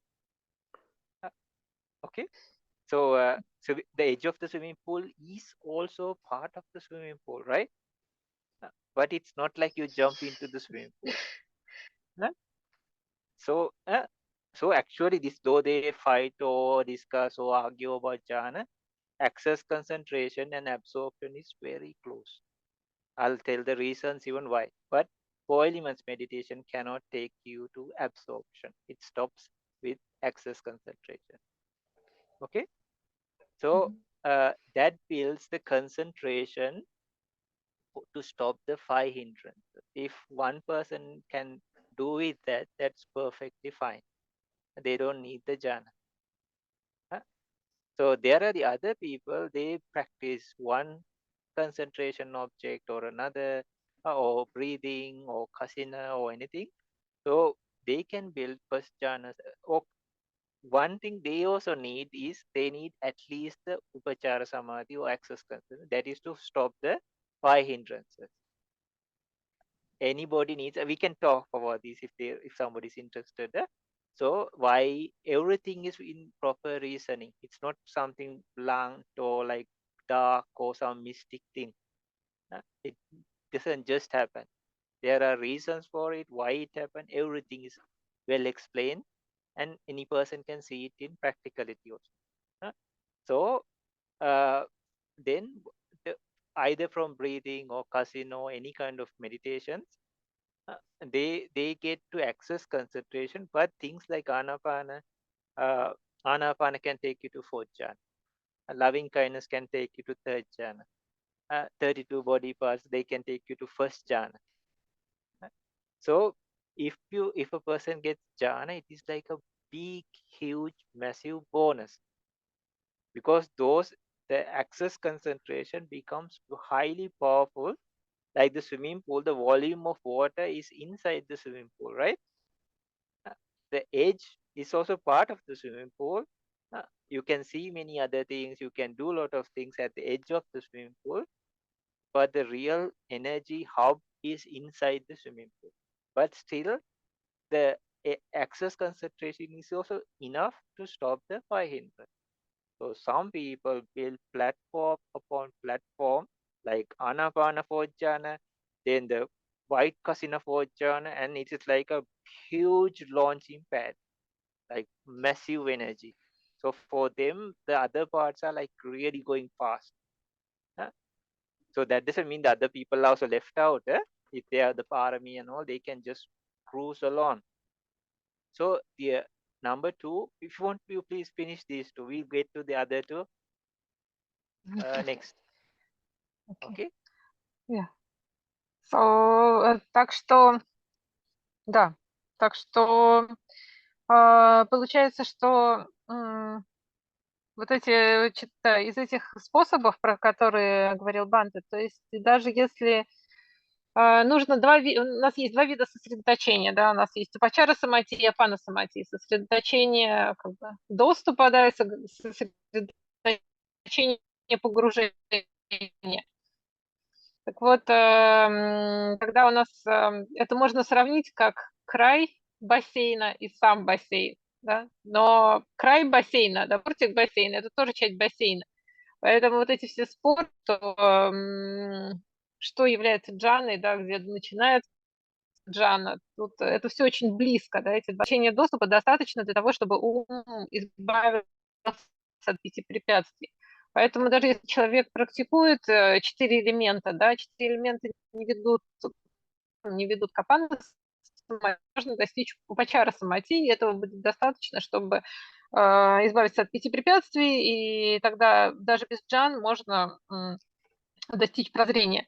Да, но если человек все-таки пойдет путем сосредоточения, да, путем достижения джан, то вот это сосредоточение поглощенности, да, апана самати, оно более глубокое, да, воды в бассейне, как бы вода, она не с краю бассейна, с краю бассейна тоже можно сидеть и что-то делать, но на бортике, да, но вода внутри. И поэтому, если человек использует методы сосредоточения, то он может достичь джан, да, там было про то, что анапана сати можно достичь 4-й джаны, да, 4 брахмавихары, 3-й джаны, правильно, да, и 32 части тела. Первый, кажется, я могу перепутать, но это можете найти эту информацию, если я ошиблась, извините. Но, в общем, вот эти высшие джаны, это как будто мы на вышку поднимаемся, и тогда можно быстро запрыгнуть глубоко. То есть если человек достигнет этих состояний, то потом он может быстро достичь прогресса в плане более глубоких состояний. Окей? Okay. So the next two are like I have seen people like who practice 4 elements meditation. So they build the access concentration, upachara samadhi. But either the teachers tell them or they themselves, because later there are steps, you go deeper, no? You have to see the elements, then get to know the mental factors. These are very subtle. Others we should be able to see them now also, no, or experience them now also. So you need a very powerful concentration as well as mindfulness for these. So more concentration and mindful, it's like a laser beam or something that really can penetrate, begin, go through these filters of concepts. So that's why we try to build. Some people have it naturally, or they have built it so strong. Even they don't have to do all this, like when the Balsari put the Mahamoggallana, no? They don't need, no, because they had done all the hard work or the homework and everything before. So some people, they realize, oh, I need. So for example, please tell them, if somebody practices 4 elements, then it's very easy for them to practice things like 32 body parts. From that, if they want, they can go up to first jhana. And then from that, if they want, they can do skeleton meditation and use the white color of that, and they can turn into white kasina. So white kasina can take that person to even 8 attainment, 8 jhana. So there's like a tour you can take, and then you make it more powerful and add up like rocket fuel and just boost your way through that. That is another way. And finally, like the way that is going parallel, some few cases I saw, like they were practicing anapana as well as 4 elements meditation, like parallel. Say morning time anapana, evening time 4 elements, or morning time 1 session anapana. But that is like many objects. But some people are able to do. So it is, so they are trying to bring the highest quality of anapana as well as the highest quality of 4 elements meditation. So they do parallel like that. So either which way they also can reach, but it depends on their parami, their effort, no, and many other things, no.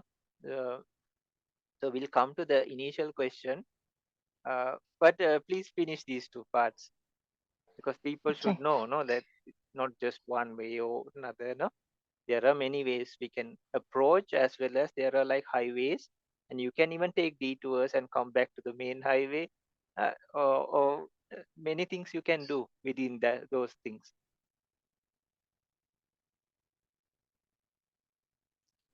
Да, так что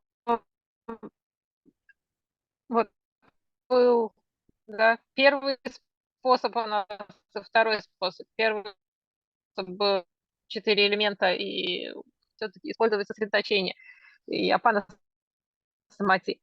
Так вот, бывают люди, которые начинают с 4 элементов, да, и достигают апачара самати, но потом или они сами понимают, или им учителя говорят, что в будущем вам понадобится более глубокое сосредоточение, оно будет полезно, потому что нужно будет увидеть всякие более тонкие вещи, да, там, как работает сознание, как работают всякие другие состояния. И вот если человек такой сможет достичь апана самати, то она будет очень точной, да, это будет как лазер, который проникает через все вот эти слои построений, концепции, да, поэтому тогда людям будет полезно как бы сделать такой как объезд, да, съехать с главной дороги и заняться развитием сосредоточения. Ну, тут вообще все это очень индивидуально, то есть бывают люди, которым вообще ничего этого не нужно, да, если мы читаем истории про Сарипуту, про Магалану, которые сразу быстро достигали каких-то состояний, но опять же это все потому, что всю трудную работу они сделали раньше, как бы еще в прошлых жизнях. Вот, но если по такому пути идти, да, то обычно, если человек начал с 4 элементов, то он легко может продолжить перейти, как бы использовать для сосредоточения 32 части тела, да, и 32 части тела можно достичь первой джаны, или если он хочет более глубоких состояний, то можно использовать белую касину, и с помощью белой касины можно до 8 дойти. И тогда это очень как бы ускорит, полетит вперед.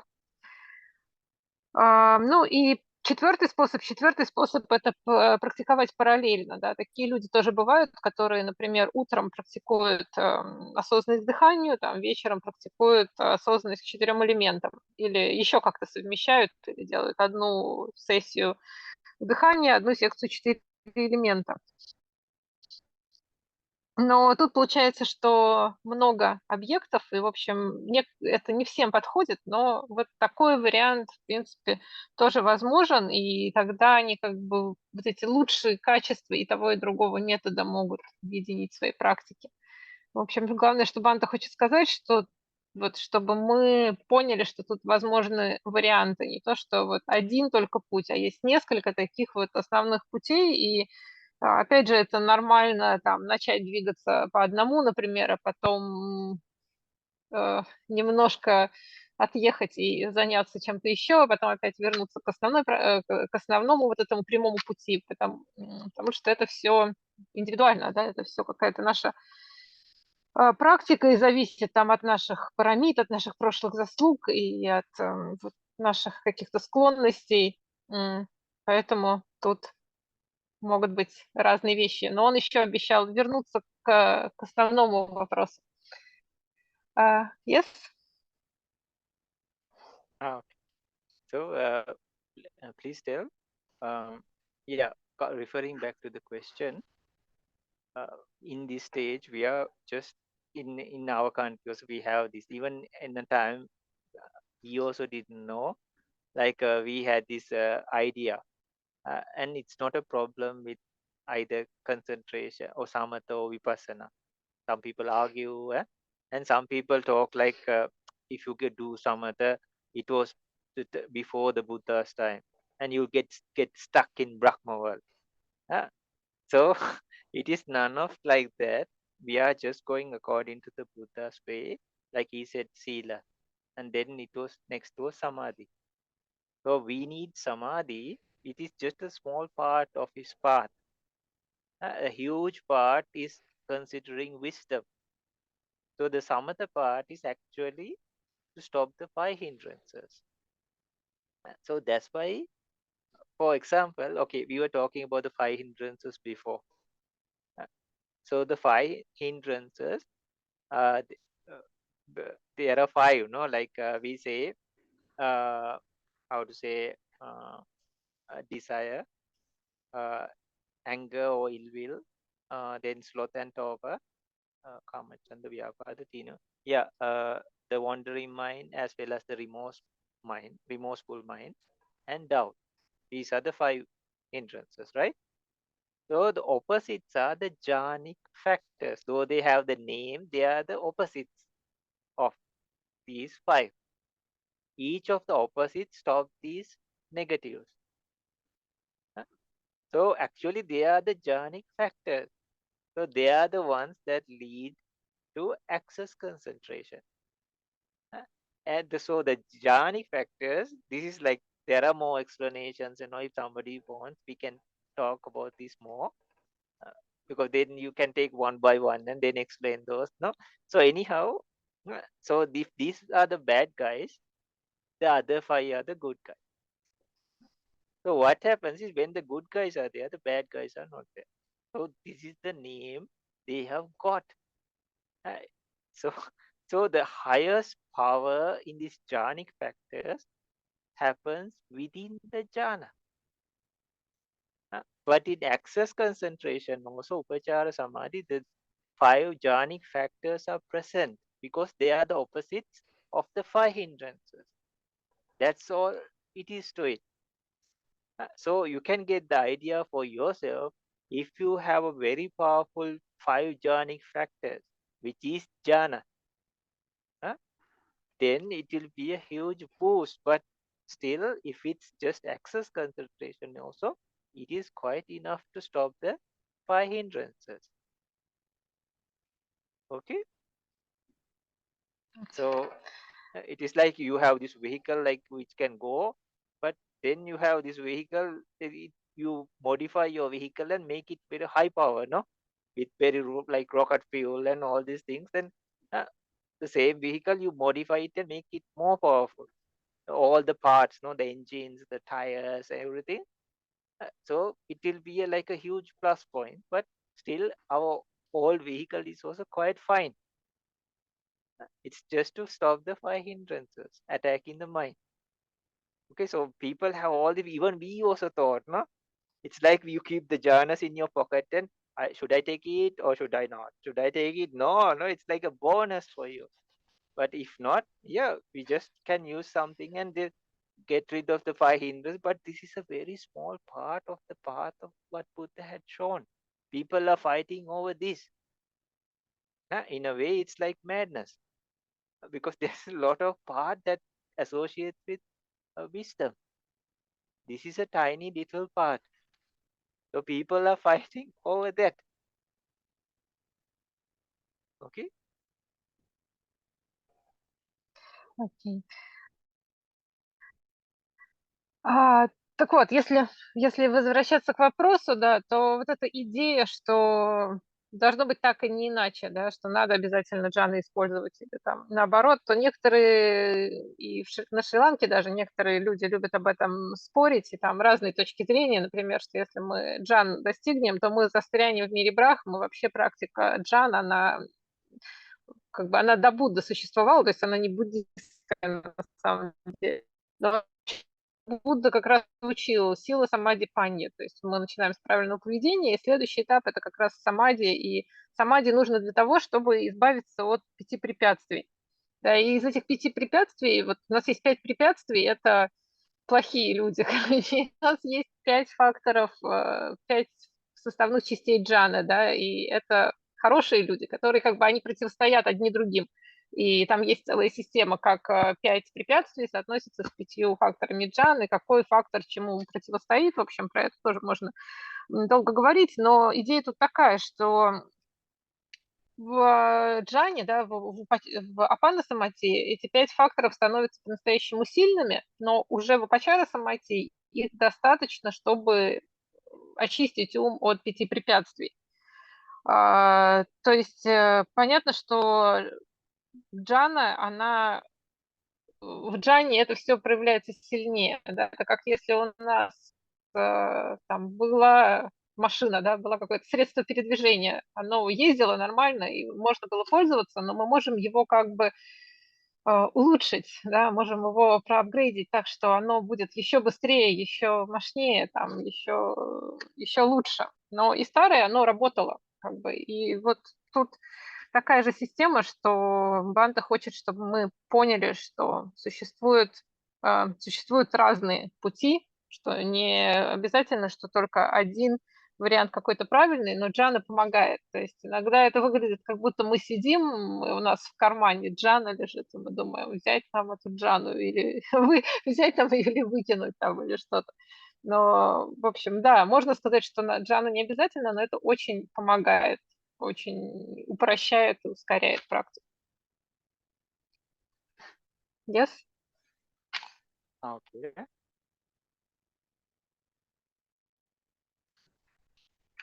So please tell, we are trying to make those jhani factors powerful, and so this is if you consider according to the 7 Visuddhis in suttas like Vedala Sutta, the Arahantas and the Buddha used to discuss about the 7 purifications. Some people, it's funny, like I don't say this even, no, they just say it's Visuddhimagga, it's Visuddhimagga, no? Even in translation. But this is Buddha's teachings, no? And they have all these ideas and all. No, we just want to free ourselves from all this, no? Oh, sansara. That's the only thing we need, no? Not to like have all these arguments or this sect or that sect, no? This group or that group, no? Nothing like that. We just want a proper way, or like a way to be free, no? Or happy forever, or peaceful forever. That's it, no? Not to join another clan or like a sect or like another cult. Okay, we believe in this. No, we don't believe in this. Not that, no? So these 7 stages of purification, Sapta Visuddhi.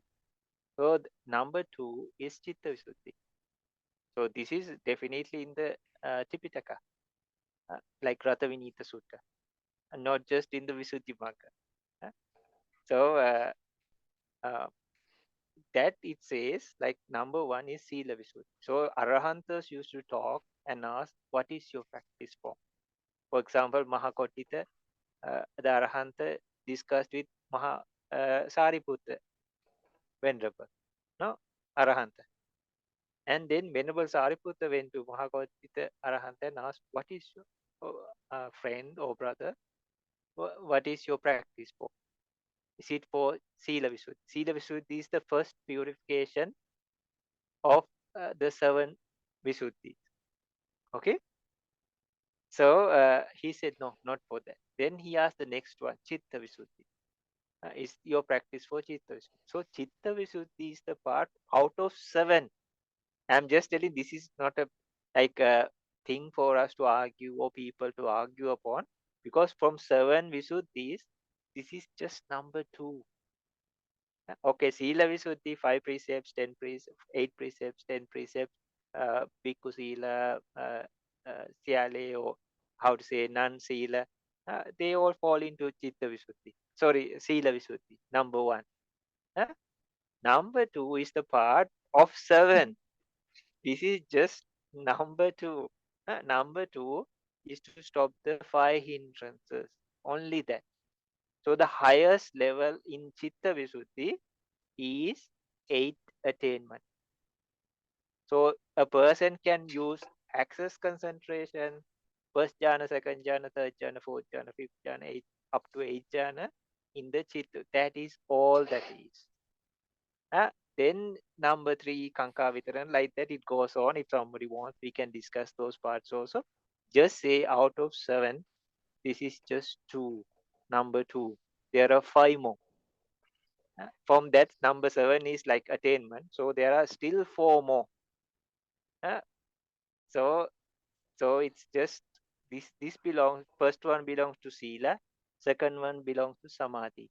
But next whole 4, and definitely the last one, like 5, belongs to Panya. Sila, Samadhi, Panya. It's very clear.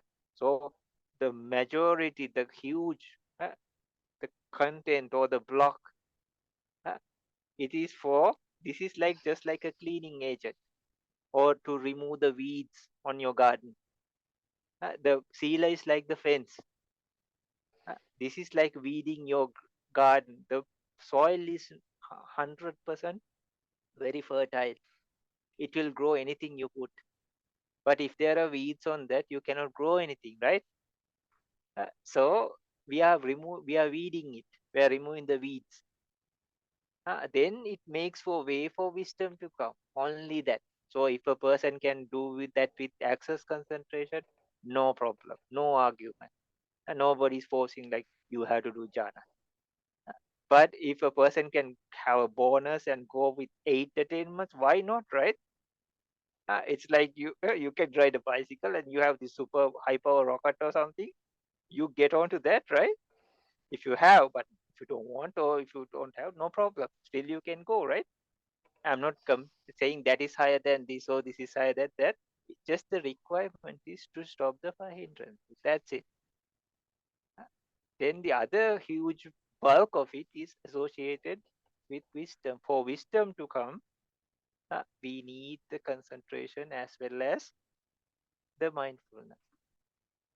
So anybody can ask why or what is happening, or I don't believe that is or anything. So just to make things more interesting or like interactions, no? Yeah.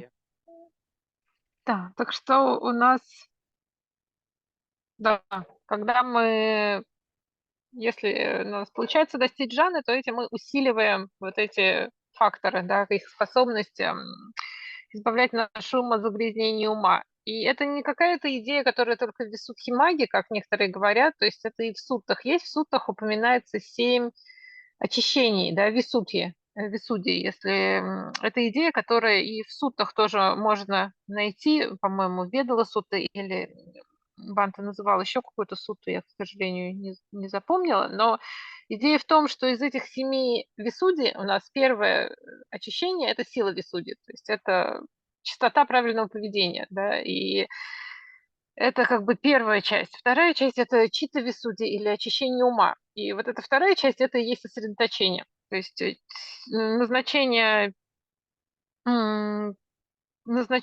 первое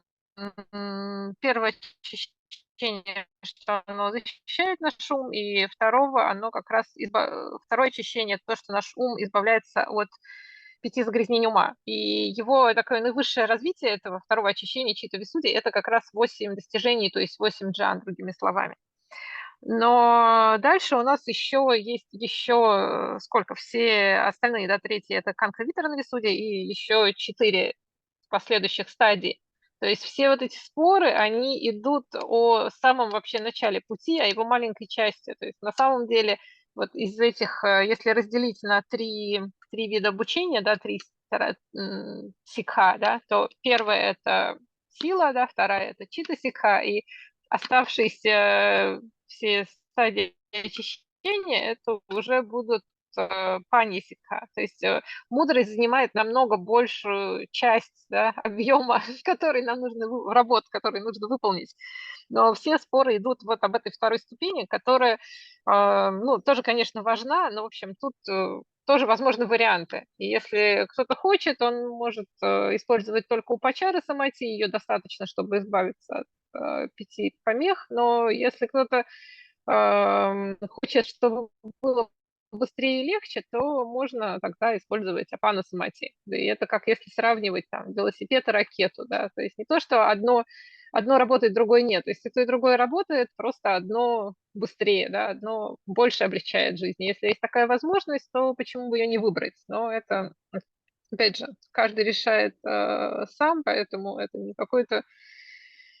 Никто тут никого не заставляет, то есть не надо, чтобы это становилось там основой для споров или становилось каким-то очередным, да, очередной сектой, очередным культом, что вот мы так должны делать и не иначе, и все остальные неправы, да, кто не с нами, то против нас, потому что мы практикуем, чтобы освободиться от страданий. Это основная цель, и мы используем, да, те методы, которые нам подходят. Но, в общем, если у вас есть вопросы по чему-то конкретному из этого, Бханте предлагает задавать. Он говорит, хорошо, если есть какое-то взаимодействие, да, с залом.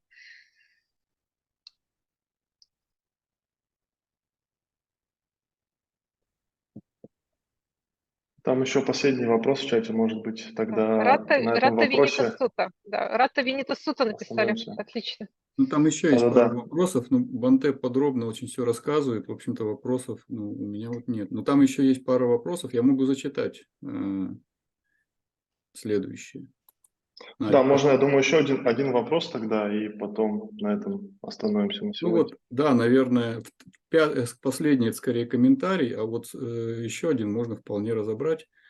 Последнее время заметила, что становится меньше вопросов по практике. Это значит, что ум успокаивается или что ум ленится. Вопрос такой, успокоился или ленится? Все является аничей, духой и анаттой. Отпускать стало легко, но в то же время ум как бы будто ленится. Вот, лень это или хорошее дело, что происходит с человеком? Yes, Bhante, thank you for your very detailed answer. And everybody says that they don't really have more questions because you explained everything very detailed. But we have another question in chat, and Pavel just read it. So the question is, that sometimes the person says that sometimes she feels like her mind became more calm, and it's really easy to let go. Like she sees that everything is just dukkha, anicca, anatta, and let's go, and let it go. But in the same time, she feels like lazy. It's like feels like mind is getting lazy. So how to know if it is laziness or it's really calmness? Okay. So it's translated, right? Yes. Okay. So please tell this is a path that is, for me also first it was very difficult, and we were like practicing like very hard, and in different places, different traditions, and some places like from some people from different countries, and myself also was there. Like we were practicing on even after the retreats, and they just said you keep on practicing, keep on practicing, keep on. So for me, the biggest part of this journey was like I exactly wanted to know where I was, how far I came, how far I should go, or what is next to do. No, so this path is actually a very clear path set by the Buddha. You know exactly how far you came, where you are standing, where you should go, what is there to do. No? So there's a map, there's a plan, everything. So as per this question, please tell, there are different stages, different parts. And there is one we can do in a subtle stage, and then we can do in a very deeper stage. We can say anicca, dukkha, anatta, even verbally. We can write it down. And I'll tell you why, the reason. So we also did the same things. We can touch it in an outer layer as well as in a deeper layer. So the real anicca, dukkha, anatta comes in real deep vipassana stages. Then somebody will ask, what is then real vipassana? So let's keep that intact. So please tell, it's a very clear path, and you exactly know, even if you slept, even if your mind wandered, if you had all the kind of stuff, movies and everything that went, still you will know the mind wandered. It was associated with kind of lobha citta or dosa citta. Anything, it's a very clear path. We will know exactly what we are doing. Okay?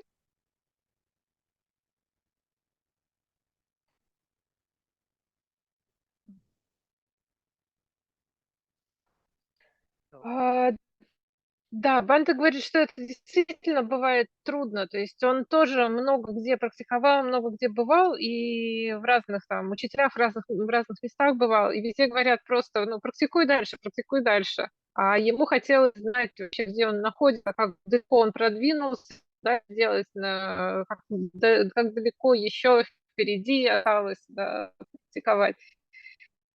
Но на самом деле этот путь, он очень ясный, да, то есть Будда описал этот путь, и у нас есть, где мы встречаем различные стадии. Так вот, сейчас тогда я попробую вернуться.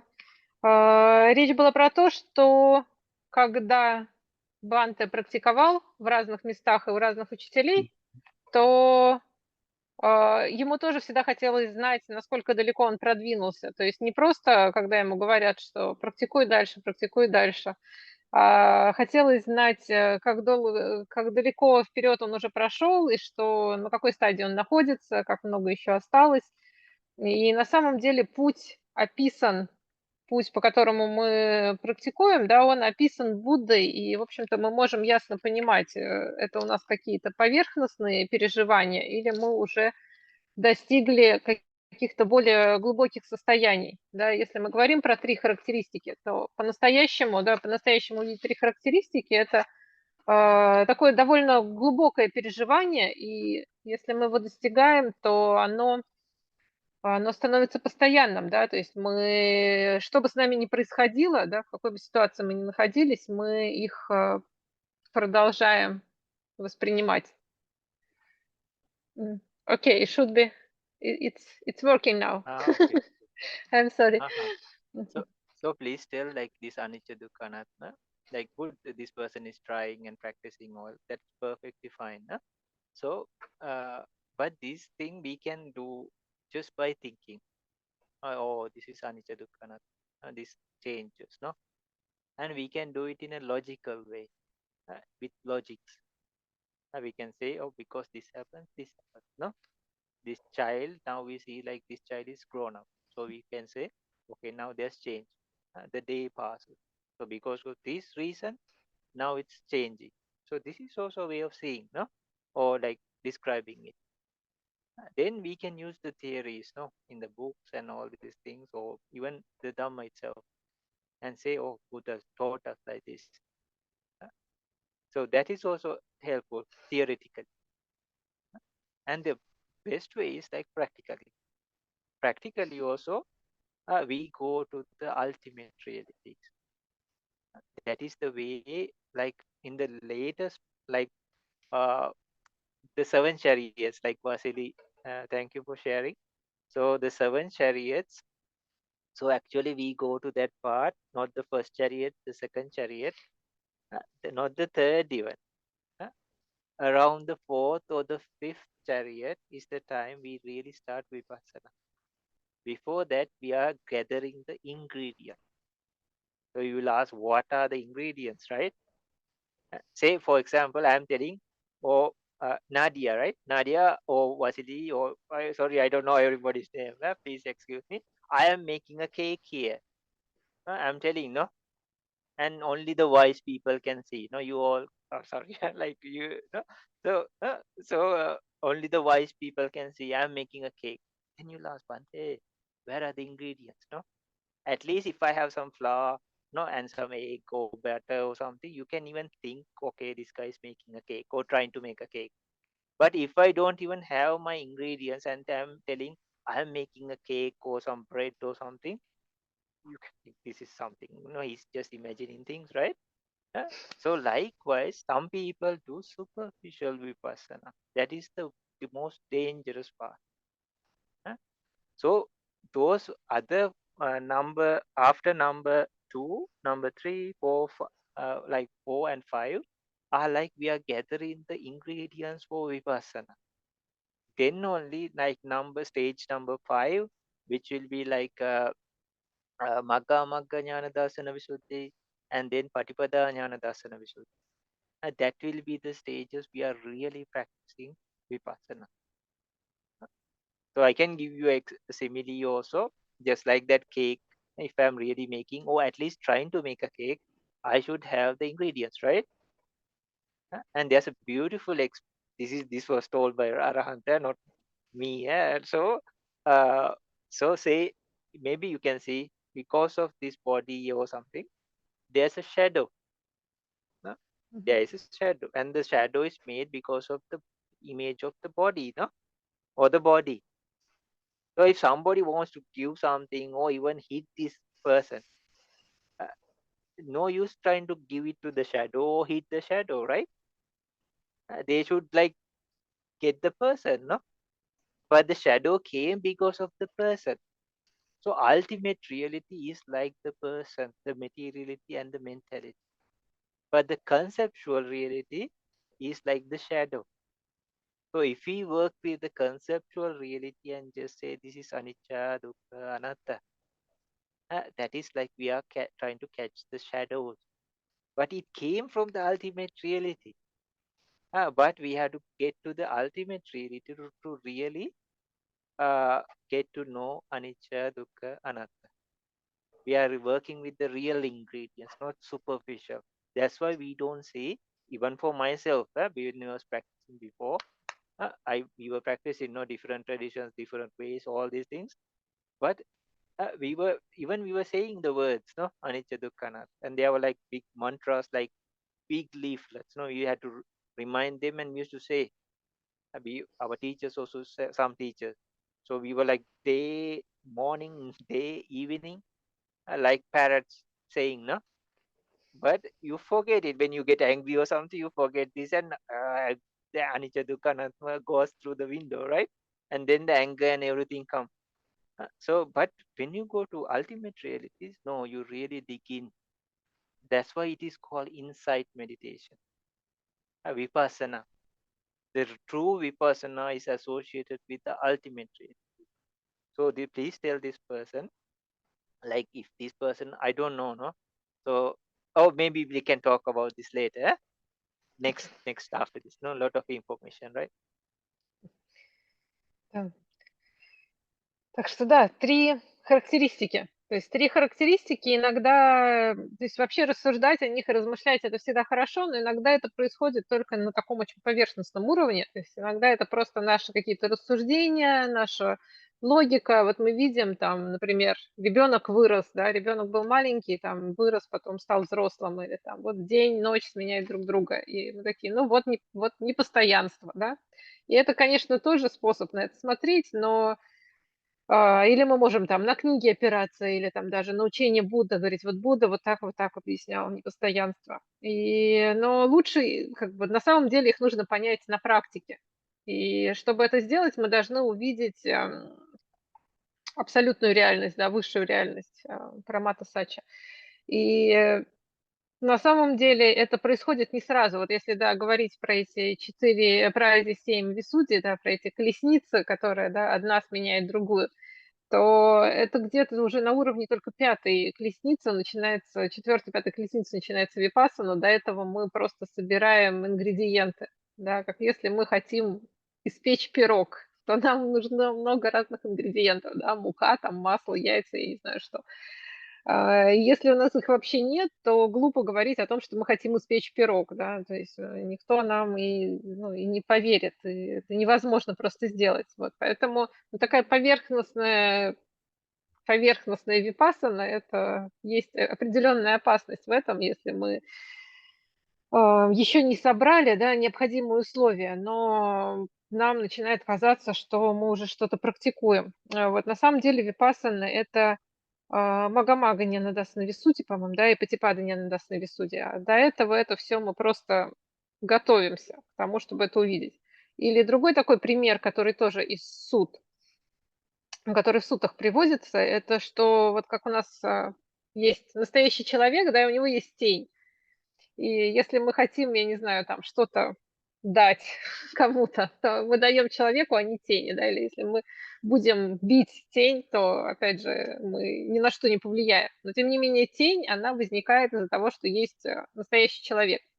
Да, и то же самое у нас происходит вот с концепциями и с абсолютной реальностью. Да, из-за концепции возникают на основе абсолютной реальности, но увидеть 3 характеристики мы должны не в концепциях, а в абсолютной реальности. Иначе это просто вот это поверхностное какое-то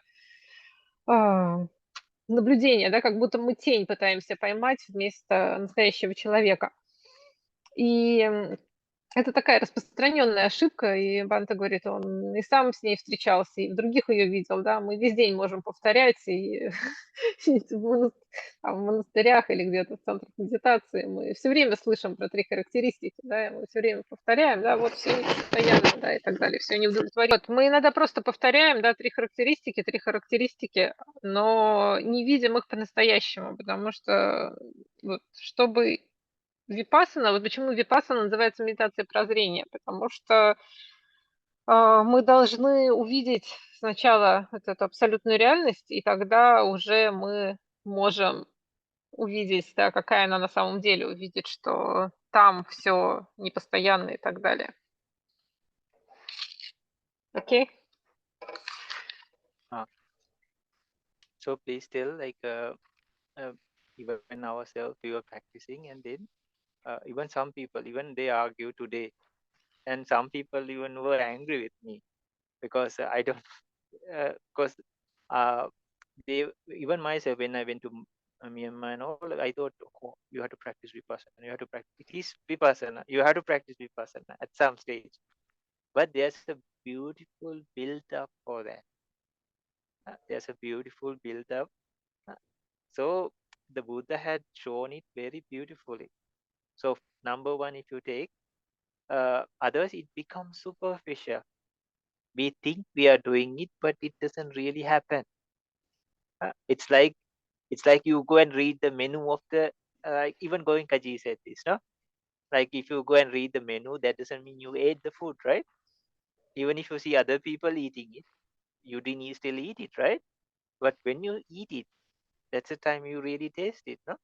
Even if somebody said, oh, there's beautiful food, like very tasty food like here, but could be or could be not, no? So then what happens is, like,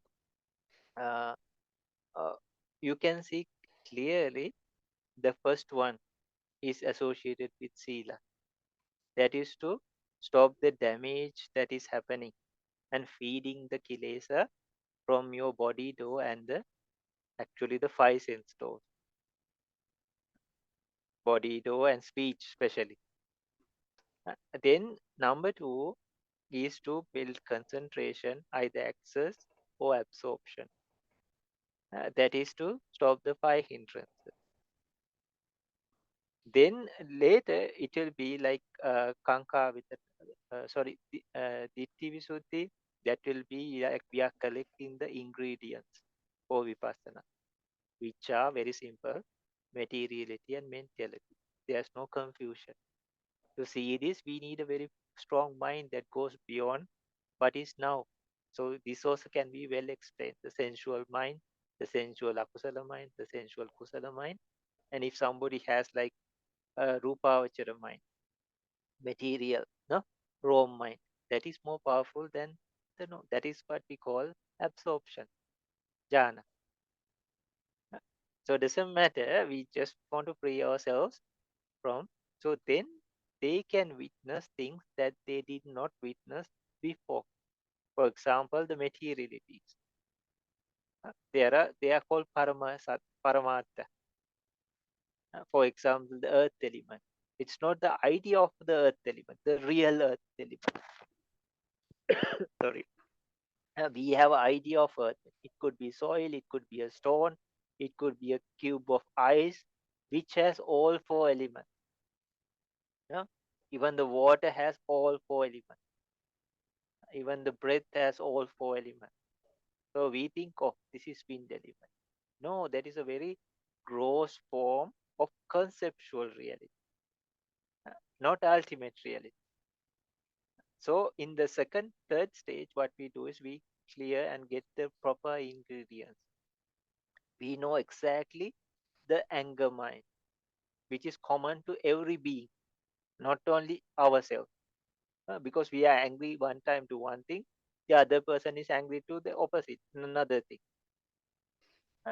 So we get to know the mind. So these are the ingredients, not the complications of the conceptual reality. It becomes very simple, very narrowed, just two categories. So then what happens is, magga, kanka vitarana means, okay, then there are like stages of dependent origination. These also the ones the Buddha had taught. So you use the ingredients of, but still not vipassana, still not vipassana. You use these methods of, you use the ingredients of nama, which is mentality, and rupa, to use the techniques of dependent origination. There are four methods that were taught by the Buddha, and one by most venerable Dharahanta Sariputta, Mahasariputta. So that teaches us about the five aggregates and how this happens. If possible, people can even check their past lives. It says like this. Then the doubt factor disappears. Kanka vitarana means the doubt. Many of the doubts. So all these are like pathways, like doors open. So if somebody has like good parami, they can just burst through the path. These are everything are like doorways. Even Ditti Visuddhi itself. So when you go to the Paramatha, if their parami is very strong, they will just go along the path. So then Magga means at that time nobody has to say this is wrong, that is correct. By yourself you will witness, okay, this is the proper path. Because you have been going a long distance now. No, many of your doubts have disappeared. I'm just telling in a very summarized manner so people can understand what is true vipassana. Still not vipassana. Still not vipassana. So then there is a stage like we use the mentality, materiality, and the stages of dependent origination as the ingredients now. These become our ingredients. And not only that, we try to see this in different angles and get to know our ingredients very, very well. Still not vipassana. Okay, but that time you know, oh, this is the path. This is the, even when you compare with the books or Tipitaka, you can see for clear, oh, this is what Buddha had said. Because you are experiencing it, no? Not because this tradition, that tradition, or in this book, that book, summary, commentary, Visuddhimagga, no? Nothing like that. Buddha Ghosa said this, Venerable Buddha Ghosa said this, Arahanta said that. Nothing of that. You experience for yourself, and you know, no? Nobody has to like promote or pitch something to say that, oh, no, you are wrong. That person is right. Yeah. Then that's why it's called Magga Amagga. The path, the correct path as well as the wrong path. You know, for even if you take a book, you know, okay. But you won't go to fight over it. You won't go to argue over it. Nothing like that. Then the next one will start, okay, when you get the ingredients right, you in 4 ways, you get to know all these ingredients. Then only the vipassana starts. So it's called sammasana jnana. As sammasana jnana means you take or gain all those ingredients, which were seen in different ways. And what you do is there are techniques to practice. For example, there are like, we call it in Myanmar, they used to call it 40 to. That means like 40 different ways, like 25 ways associated with dukkha, 10 ways associated with, 10 ways associated with anicca, 25 ways associated with, how to say, dukkha, 5 ways associated with anatta. That becomes 40 ways. Then there are so many methods and patterns and you can practice. And at the end of each technique or each small part, then you see those things as anicca, dukkha, anatta. Okay? And then there are later stages, you take those minds, because now your mind is super sharp. those minds you saw through vipassana, those minds also you again reflect on those minds. It's called, what do they call, patika? Patika means discerning, not only reflection, you discern them. Now you discern them as anicca. Even those minds, there are different beautiful stages. It's so fascinating. There are things called rupa sattaka, arupa sattaka, like that. There are ways of practicing. Then you see in different angles and ways. That's why it's called true vipassana. Now you are not associating with a person or a being or anything like that. And then you won't even have the questions, am I sleepy or is this true vipassana or anything, because you know exactly what is going on, right? And then it starts, when you do that thing, then it comes to Udyabhya, the arising and part. You take all those parts, and now you are focusing on the arising part of Rupa, and then the Nama objects, and then dependent origination object, and the ways of practicing. Then you see the arising and perishing. They also has different exactly according to the suttas. They say samudaya dhammanupassiva, vaya dhammanupassiva, samudaya vaya dhammanupassiva. You don't have to say all this, but a summary would be then later we focus on the let me just say this also. So we focus on how to say the perishing. So that is Bhanga stage, Bhanga Anupassana, Vipassana. So that is the stage you really start seeing the perishing of Rupa, Nama, dependent origination, and all the methods of practice. And not only that, the minds that saw that perish with those are called Vipassana minds. And that you take that and you check those with another Vipassana mind. Like 5 Vipassana mind, 7 Vipassana mind. Like again and again and again and again, you see as anicca dukkha anatta, anicca dukkha anatta. So that brings like real vipassana, and this is the sixth stage in the 7 stages of purification. It is called how to say patipadanyana dasana visuddhi. Patipadanyana. So the 7th will be the fruition, that you will know exactly if you cross over, or there will be stages. You will go to sankarupekka, and then there are like some other stages, no? Altogether 16, right? But the latter part comes with how to say patipada jnana dasana and jnana dasana visuddhi.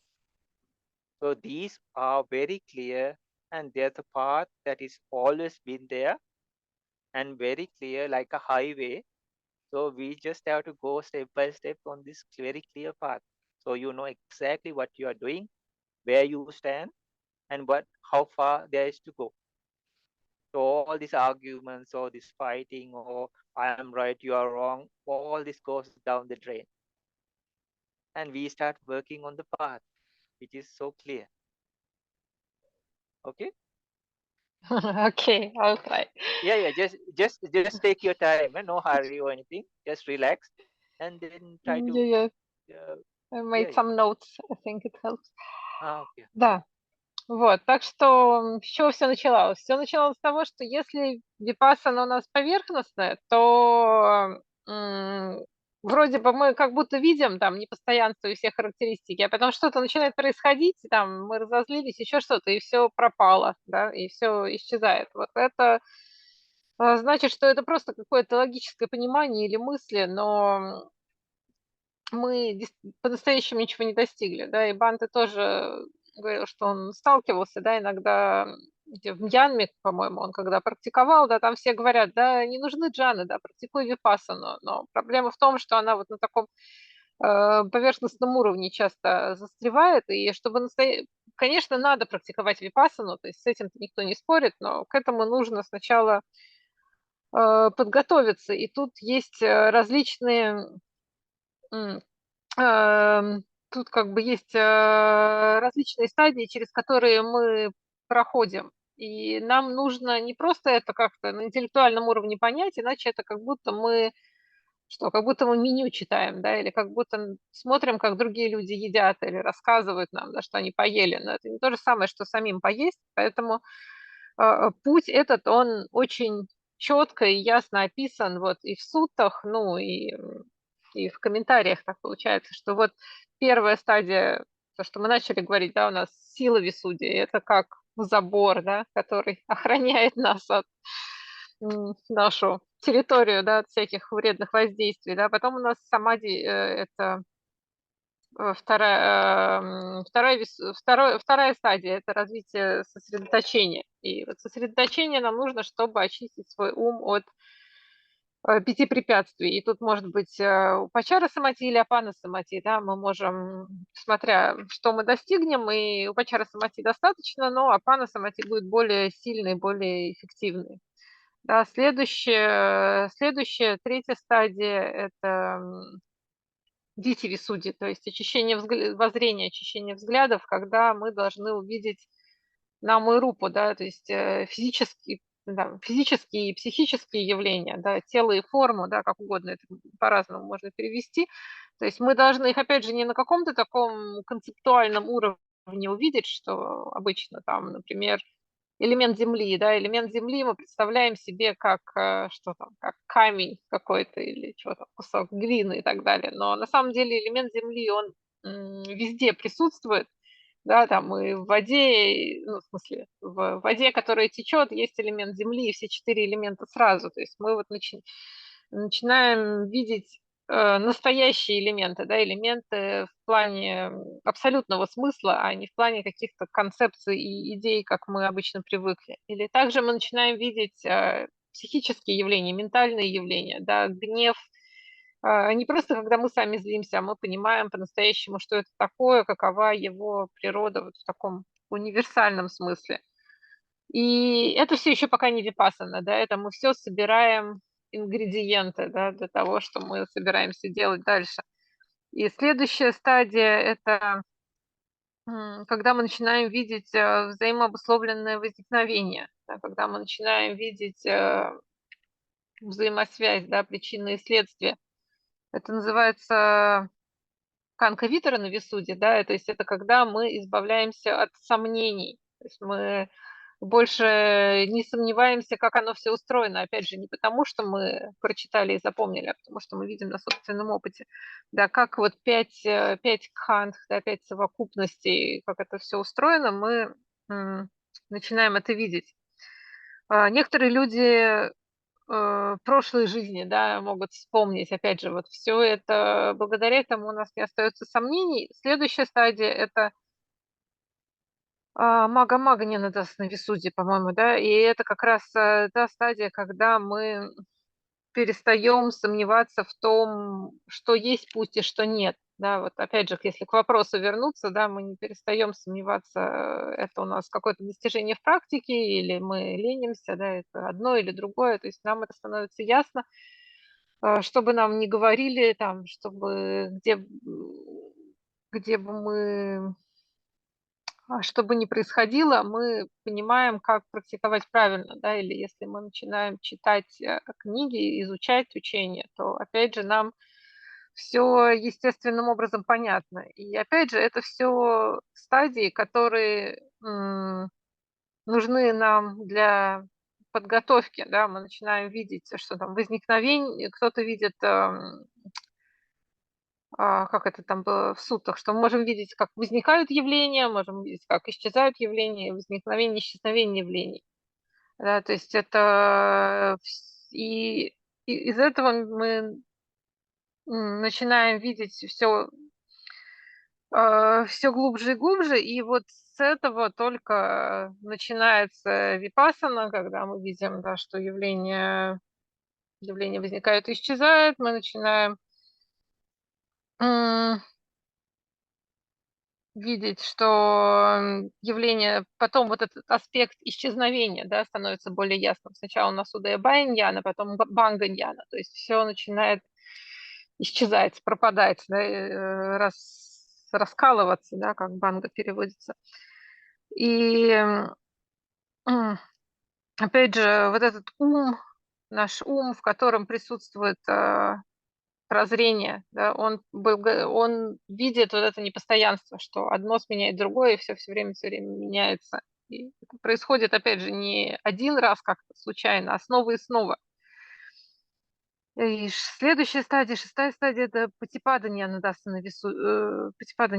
висуде, да, по-моему. И вот там уже начинают происходить более глубокие вещи, и путь становится как бы все более и более ясным, да, санкару пеканьяна, когда вот это успокоение, в общем, 16 стадий, 16 стадий випассаны, вот они вот так постепенно происходят, но суть в том, что когда начинается настоящая випассана, у нас уже когда вот если это не поверхностное просто такое представление, а оно основано вот на всех собранных ингредиентах, да, вот это понимание намы и рупы, понимание взаимообусловленного возникновения, то оно тогда только будет вот по-настоящему глубоким, и мы сможем дойти вот до этих высших все более и более высоких стадий. Но опять же, тут дело не в том, что когда мы начинаем это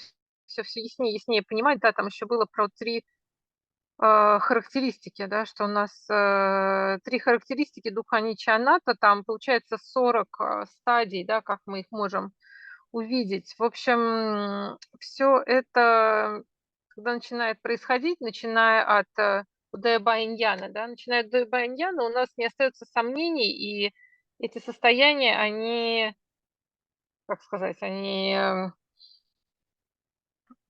их видим на собственном опыте, поэтому мы не пытаемся там спорить и кому-то что-то доказывать, с одной стороны, но и сами понимаем, где мы находимся и какого прогресса достигла наша практика. То есть на самом деле все это подробно описано, и мы сами можем увидеть, чего мы достигли в практике.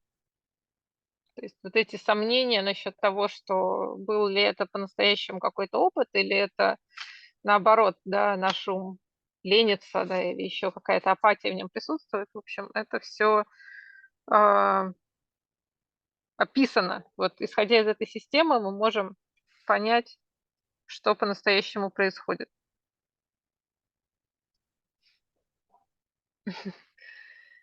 Окей. Uh-huh.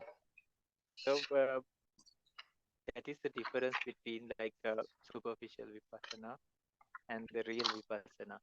But that doesn't mean a person cannot think about vipassana or even try to reflect upon vipassana. That is 100% better than getting caught like directly, thinking this is a person, this is a thing, this person, this, that, no, that person. But we honor, we respect the conceptual reality, and we don't deny that because it is happening. No, we cannot say we don't exist. No, only problem we don't exist forever. So there is a momentary process that happens, but within that, definitely there is an ultimate process that is really happening, which is like every moment, every second, though we are talking about it. This moment, since the time we started this discussion, even like every moment, those people are even not here anymore. Yeah, these are new, but the past one, like the domino effect, help the present ones arise. But after the next moment, they won't be there anymore. So this is the reality, whether we like it or not. So the delusion is, the ignorance is like it thinks there's something permanent. And then the coin starts to flick, the greedy side or the anger side. Usually the greedy side seems more pleasant. I like to see something nice, I like to see something, and it doesn't stop, more, no? Like the time we had Corona, right? So you can see, so person was really desperate to breathe. After the breathing becomes better, I would like some water, please. No, it is true, because they are thirsty, but it doesn't stop there, right? Something better, maybe some drink or some tea. Then, I need for a long time.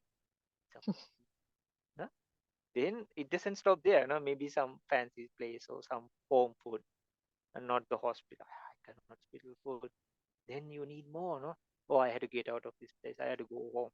No, it doesn't stop there. Then it becomes you back to your job, back to your family, back to your car, back to your money. As kids also, no, we were like, we didn't know anything. We didn't know how to eat even, right?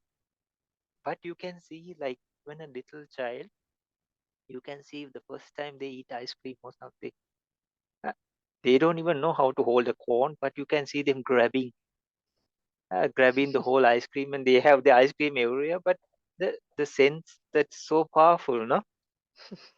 You can see the real. We are also doing that in a secret way, more decent way, or act palatable if possible. We'll bathe in ice cream, no? Or anything, bathe in our senses. But we cannot do it in open. We'll look ridiculous, right?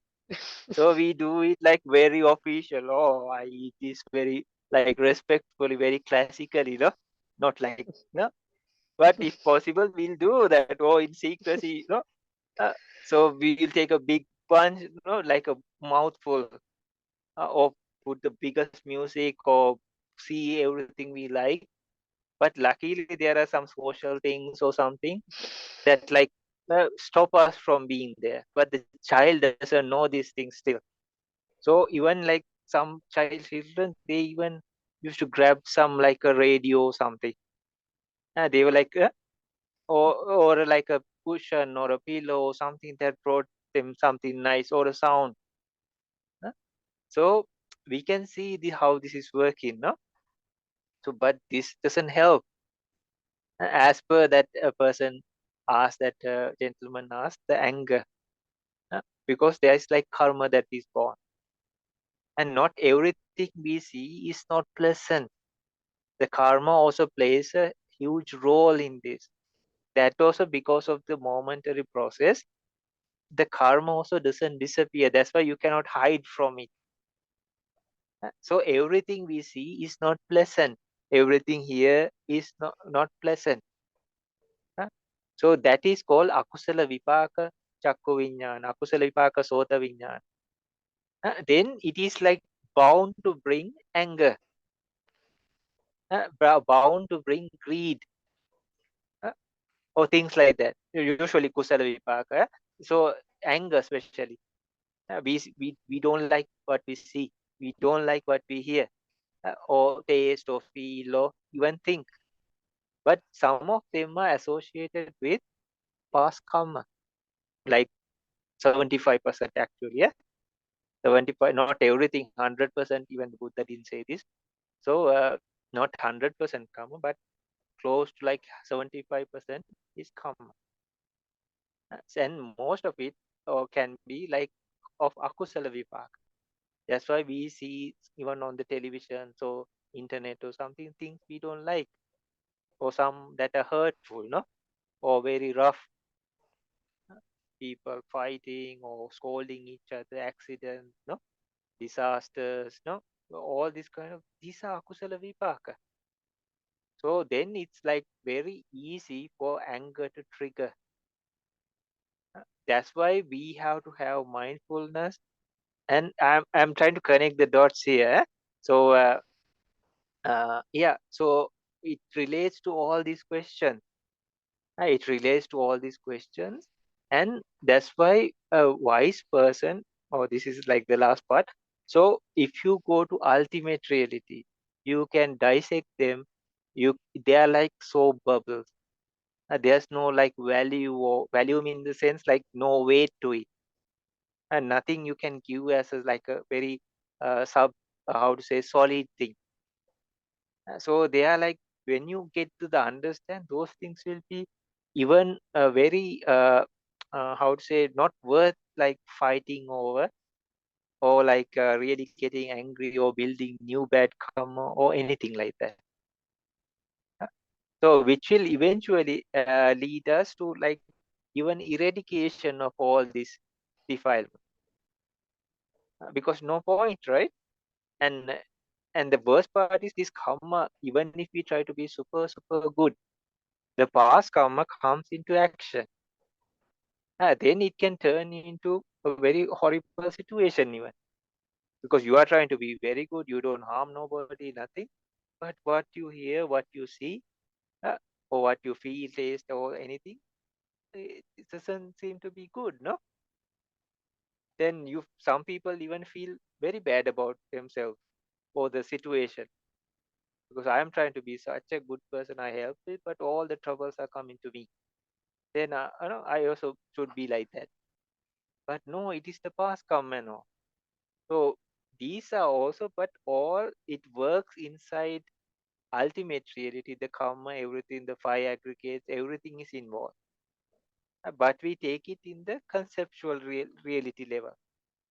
And we get caught up in that. But if a person can go more deeper and deeper into the ultimate realities, and at some stage, like do the real vipassana and see the anicca dukkha anattama, then it's so easy to remove or like see them being removed by themselves, and you don't have to do nothing about it. We are mindful, we are and alert, and all the wisdom and everything is there, but we don't have to fight over it or do nothing about it. That will help even the deepest roots of greed, hatred, and especially avijja, delusion, to eradicate by itself. Okay? Окей, we'll try. Да, так что с чего все началось? Все началось с того, что все равно мы можем... Не значит, что это плохо как-то рассуждать о випассане, да, потому что это все равно лучше, чем... То есть пытаться делать випассану, там, пытаться увидеть 3 характеристики, даже хотя бы на поверхностном уровне, это все равно лучше, чем застревать среди вот этих всех концепций, да, в которых мы обычно пребываем, что вот такой человек, хороший человек, плохой человек, там, это нам нравится, это не нравится. Потому что, опять же, дело не в том, что ничего, что людей не существует, да, что их вообще нет, то есть это все разные уровни реальности. И просто не то, что их вообще нет, но все постоянно меняется. Да. Те люди, которые были, когда начиналась вот эта наша встреча, они все уже исчезли, и вот новые появились и появляются каждую минуту. То есть хотим мы этого или нет, все время происходят изменения.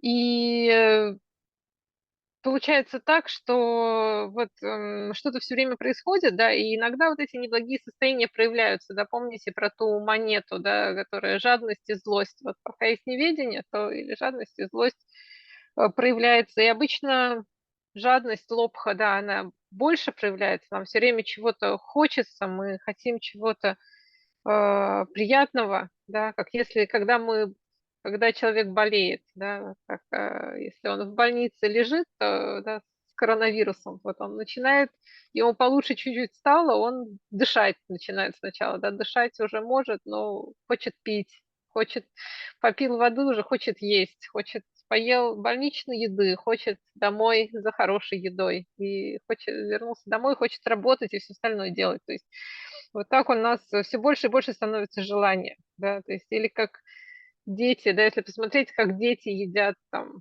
мороженое или что-то вкусное, то они прямо хватают и полный рот так кусают, сколько могут укусить. В общем, нам какие-то правила приличия не позволяют так себя вести, но если б, если б не было каких-нибудь правил, мы бы тоже, наверное, так делали, да, хватали бы все хорошее вообще, что можем.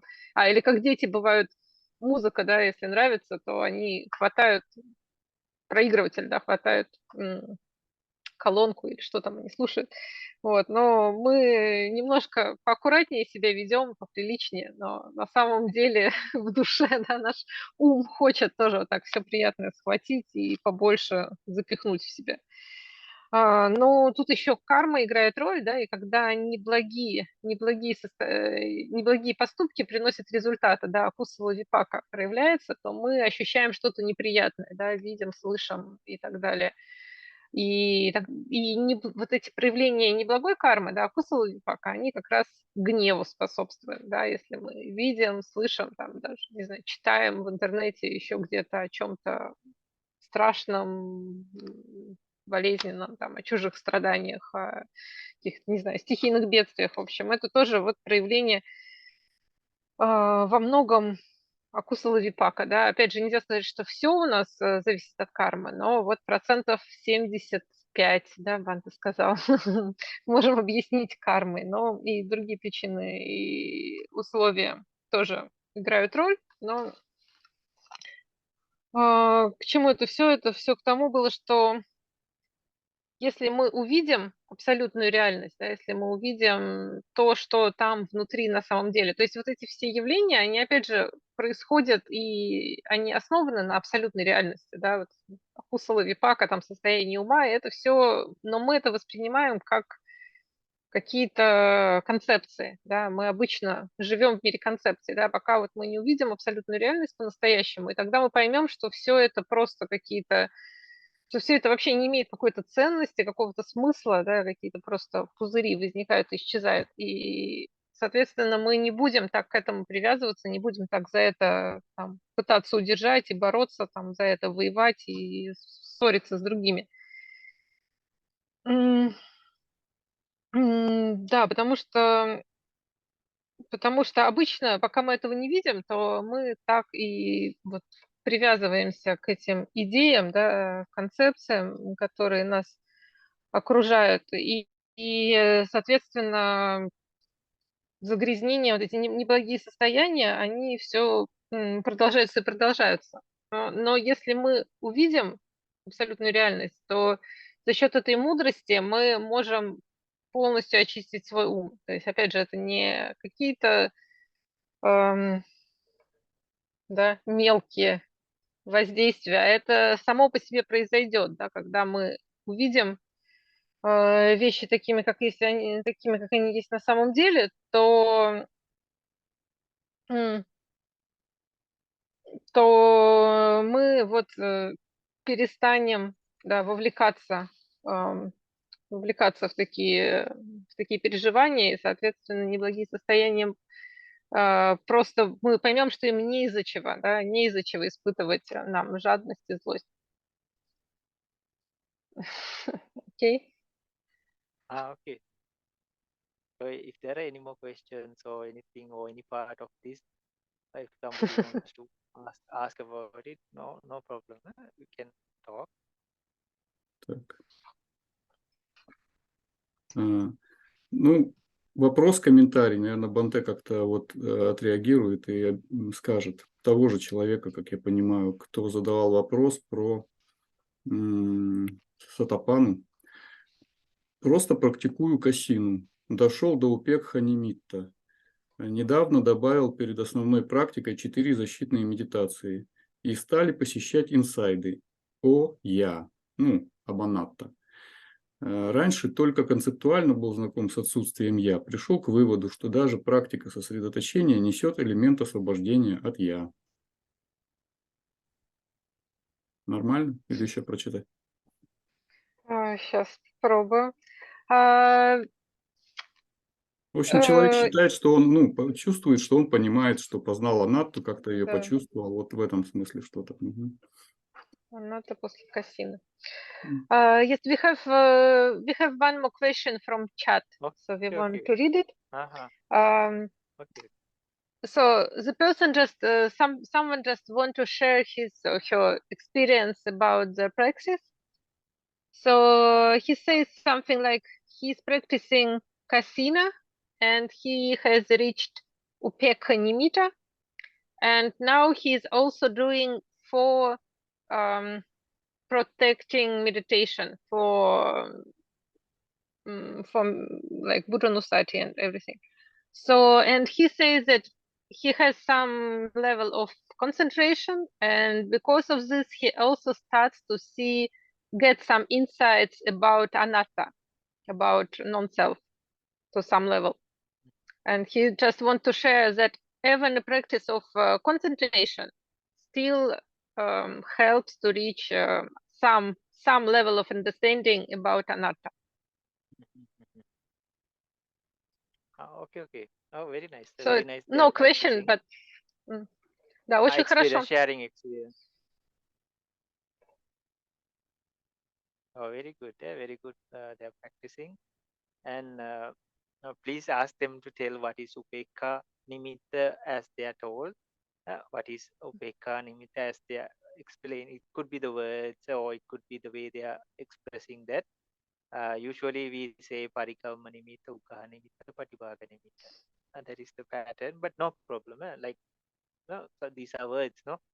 So we just want to know what this person is mentioning by upekha nimitta. But never mind. So maybe they'll hear this and later they can explain. But it's wonderful. Meditation seems the most closest way from the problem to the solution, from the past to the present, because it's very practical.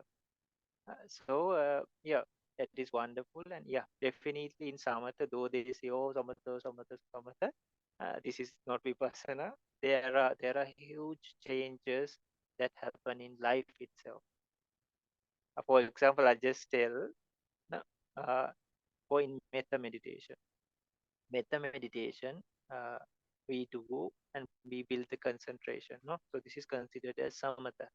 Nothing about vipassana. And in this stage, when you build the concentration, you start with a person whom you have a lot of respect, because that really boosts up your mind also, because you already have a respect, no? And then you take a person, or there are ways of practicing, you take like 10 people of that, and then but it's okay, I'm just telling very briefly. Then for the person who is like dear to you, close to you, uh, and then a neutral person, and finally you take the person whom you don't have much liking or could be angry with. Okay, but later what happens is it's called breaking the boundaries. Sima sambeta.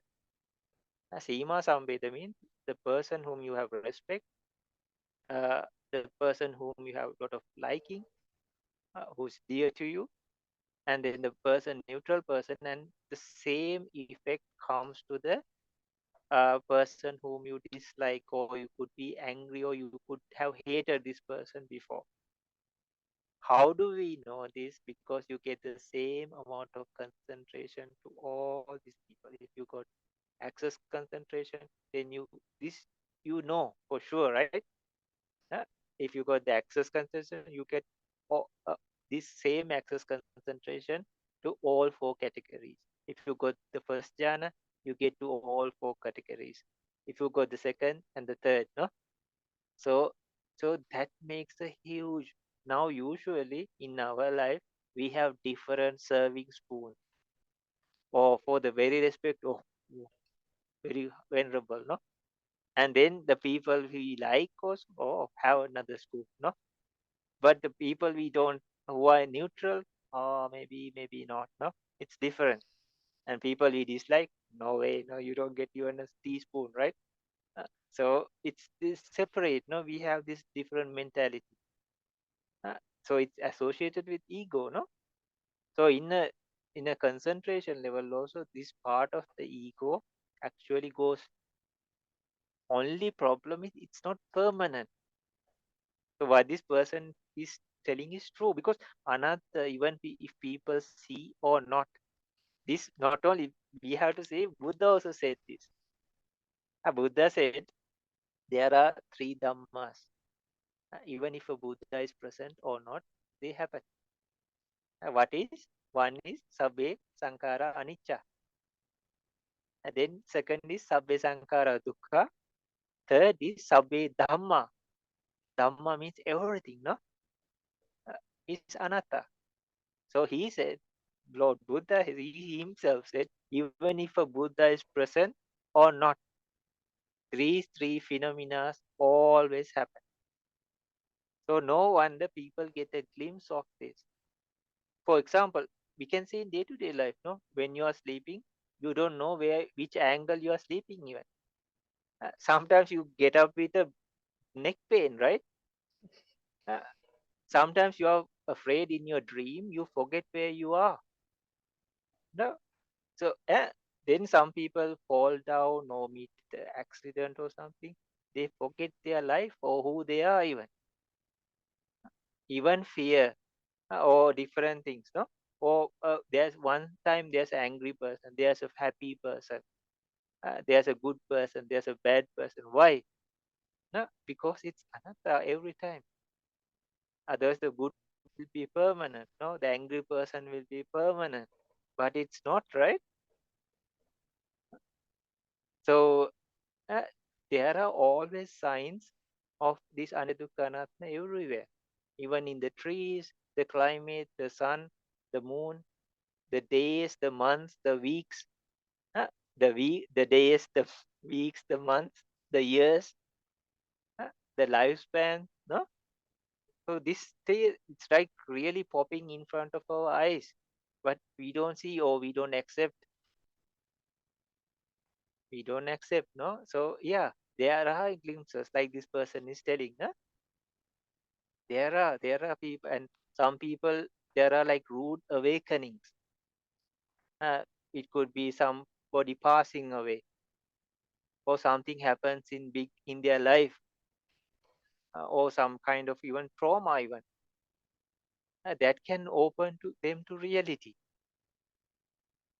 because it's right shining right in front of our faces, our mind, even the mind itself. So what this person is telling is so true. Да, замечательно, что вы практикуете. Медитация – это самый короткий путь, да, от достичь той цели, которую мы стараемся достичь. И действительно, когда мы начинаем практиковать, там еще был такой комментарий, что я неправильно, то ли я неправильно расслышала, в общем, что за нимита, да, у нас обычно по-другому нимита называются, но это не так важно, да, и Бханте просто сказал, что не очень понятно, что именно вы имеете в виду, или что я как это расслышала. Так вот, когда мы начинаем практиковать даже просто сосредоточение, уже на этой стадии происходят разные большие изменения в нашей жизни. Да? Вот, например, если мы практикуем метту, практикуем доброжелательность, и это просто развитие сосредоточения, да, это еще не випассана, то как мы практикуем? Мы желаем счастья человеку, которого мы уважаем, мы желаем счастья человеку, которого мы любим, который нам дорог, мы желаем счастья человеку, к которому мы нейтрально относимся, и человеку, который нам не нравится. И мы стараемся сделать так, чтобы вот это наше отношение, доброжелательность была одинаково сильной.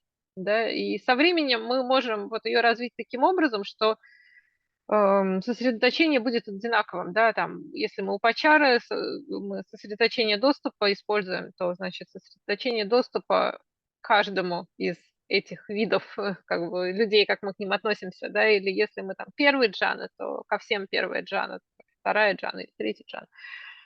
Потому что в обычной жизни мы очень по-разному, да, относимся. Вот этого человека мы уважаем, к нему у нас лучшие отношения, да, как-то он воодушевляет нас, этого человека мы любим, но тоже нормально. А вот люди, которые нейтральные или которых мы не любим, к ним у нас труднее, да, к ним у нас меньше доброжелательности. Но вот на самом деле это все просто как бы игры, проявления нашего эго, да, нашей привязанности к нашей вот этой самости. Но это эго, на самом деле, оно тоже непостоянное. И вот мы можем развить сосредоточение и увидеть это, что раньше мы так относились к людям, да, а теперь начинаем относиться по-другому.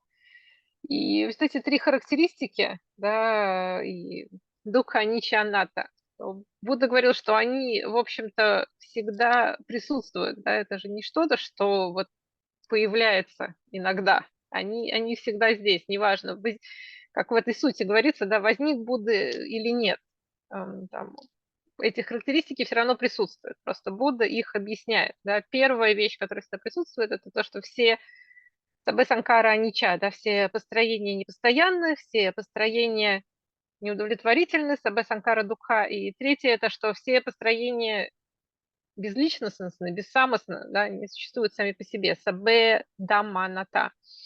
То есть последним у нас дамма, то есть вообще все вещи. И опять же, видим мы этого или не видим, знаем об этом или не знаем, это все равно присутствует, и какие-то признаки, какие-то знаки, они все равно есть, да, или, например, мы... что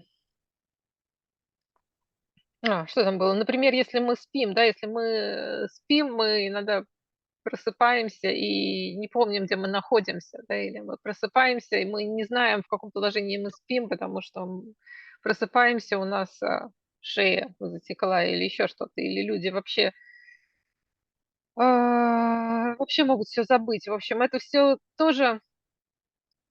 а, это все тоже вот эти признаки трех характеристик, да, и мы их много где можем увидеть в природе, там, в том, что время течет, да, дни и ночи сменяют друг друга, там, недели, месяцы и так далее, что вот жизнь, опять же, она у нас начинается и заканчивается, да, не только у нас, у всех существ.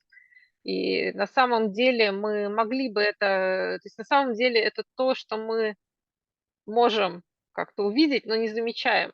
И бывает иногда так, что только если какое-то чрезвычайное событие произойдет, да, если там мы столкнемся с чем-то там, с утратой или с чем-то тяжелым, то тогда вдруг мы начинаем замечать какие-то, это может подтолкнуть человека к тому, что он начинает видеть какие-то более более глубокие уровни вот действительности.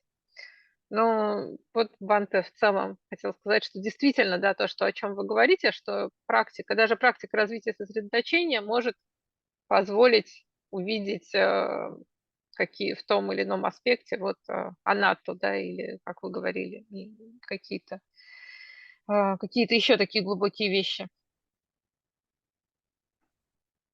Упекха Нимитта человек написал. Ну, Наверное, это, он хотел видимо, написать Удака, да? Угахха, да, и я, не Да. задумавшись, тоже прочел. Ну, на У только Угахха, наверное. Все-таки он думает, что он так. Yes, we also think that the person just misspelled Ugaha for Upekha, something Yeah. like that. Could be, yeah. No problem, no problem.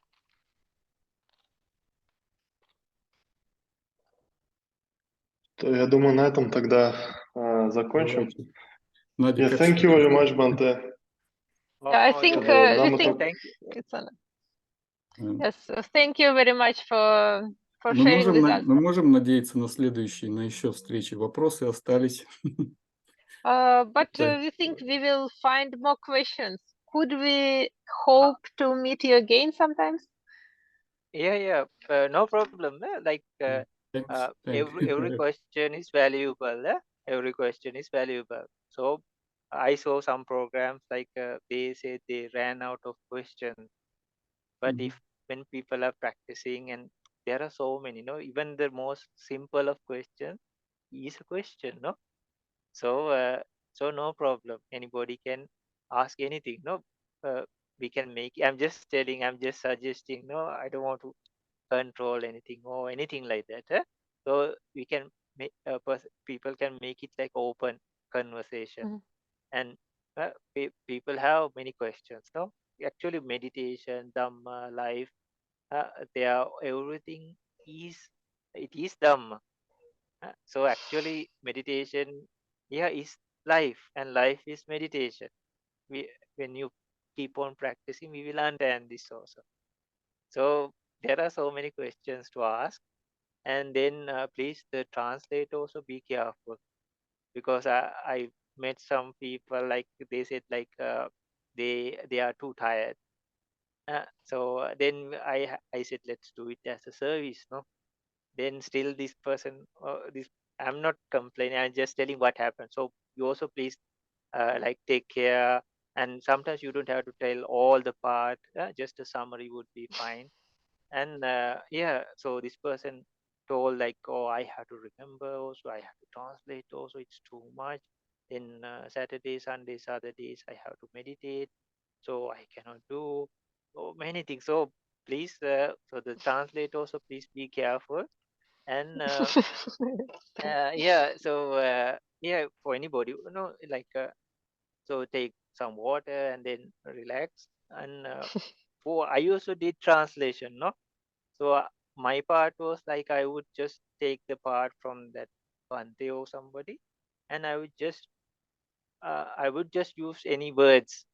I don't like. I try to find the best words, but not exactly, no, because I just wanted to convey the message. I'm just like in the middle. And then there were some people like who try to label you, no. So actually, this is none. They say like, oh, this is like Visuddhimagga. And these were some people who tried to translate Visuddhimagga. So I'm just telling what happened over these years and what I saw. And this is from this tradition, that tradition, no? When we don't do this anymore, or anything can happen, no? So, but no, this is like very narrow, but it is not like a specific. Even the teachers don't tell like that. So if I found it from another place, I would definitely say that name, which I'm very grateful for. That doesn't mean I want to like brand everybody on their foreheads like, okay, from today you become this, no, you become this, no? Or you become a Buddhist here, no, nothing like that, no. Even the Buddha didn't try to do these kind of things, right? So it is an open thing. Anybody from any religion, whatever their practices are, because it is like climbing a holy mountain. If the mountain top is nirvana, whichever direction you come, uh, east, west, south, north, any side, anybody has to start somewhere, right?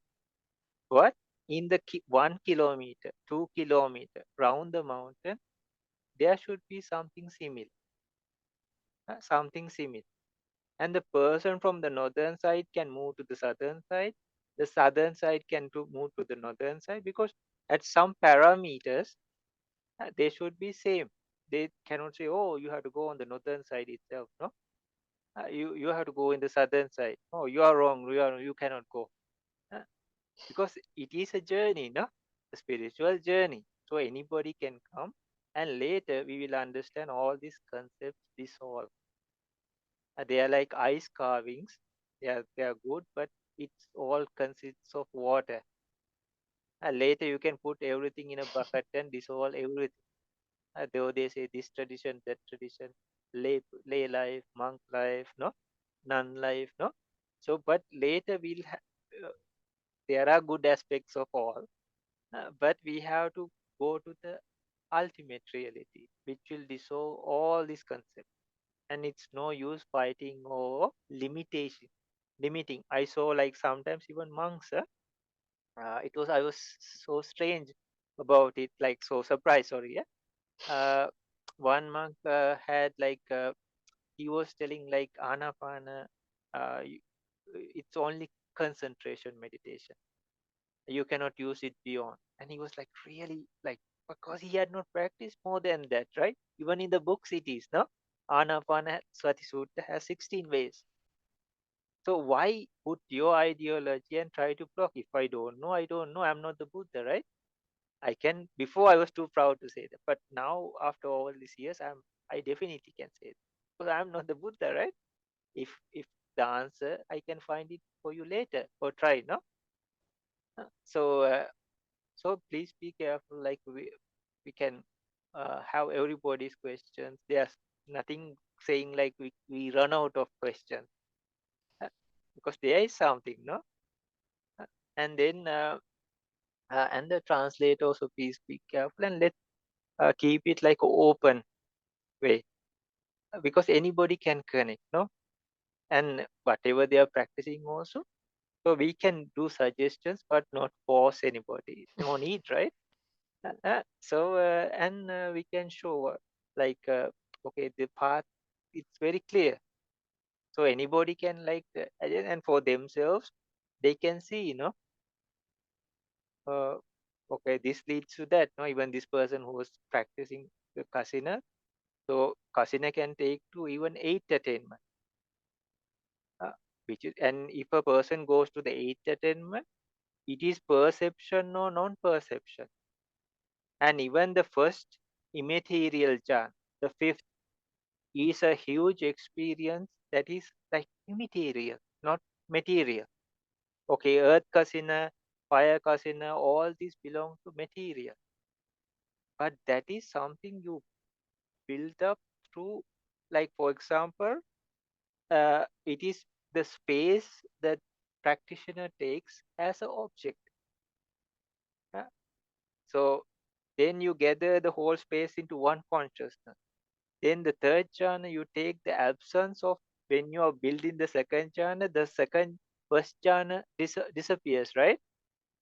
And then this comes out of nowhere. You are taking the absence of the first jhana. That becomes the nothingness. And the fourth is so special because this is something that is like so like out of nowhere, right? So the practitioner praises this etang santang etam panita, and then it shifts to the eighth jhana. So in that stage, like this person said, there are huge changes even in concentration. Yeah, the person can really focus on the stage that is perception or non-perception. No wonder people even thought this is enlightenment those days before the Buddha, because it's so subtle. Even when you are practicing Nama meditation, the teachers asked the people who had practiced those to do it in groups, not individually, because it's so subtle. So it is a fabulous journey. So everybody can go in whatever background or religion or anything. Doesn't matter. Those days it was so free. Now all this complication, that sect, this yana, that yana, or no jhana, or vipassana, all these conflicts and fighting and everything, no? Oh, we are so true, you are so wrong, no? This book says that book, before a person could just meet the Buddha uh, and talk to him, even become enlightened, they would not even stay there. They would just go, no? It was such a free thing. So still that path is alive.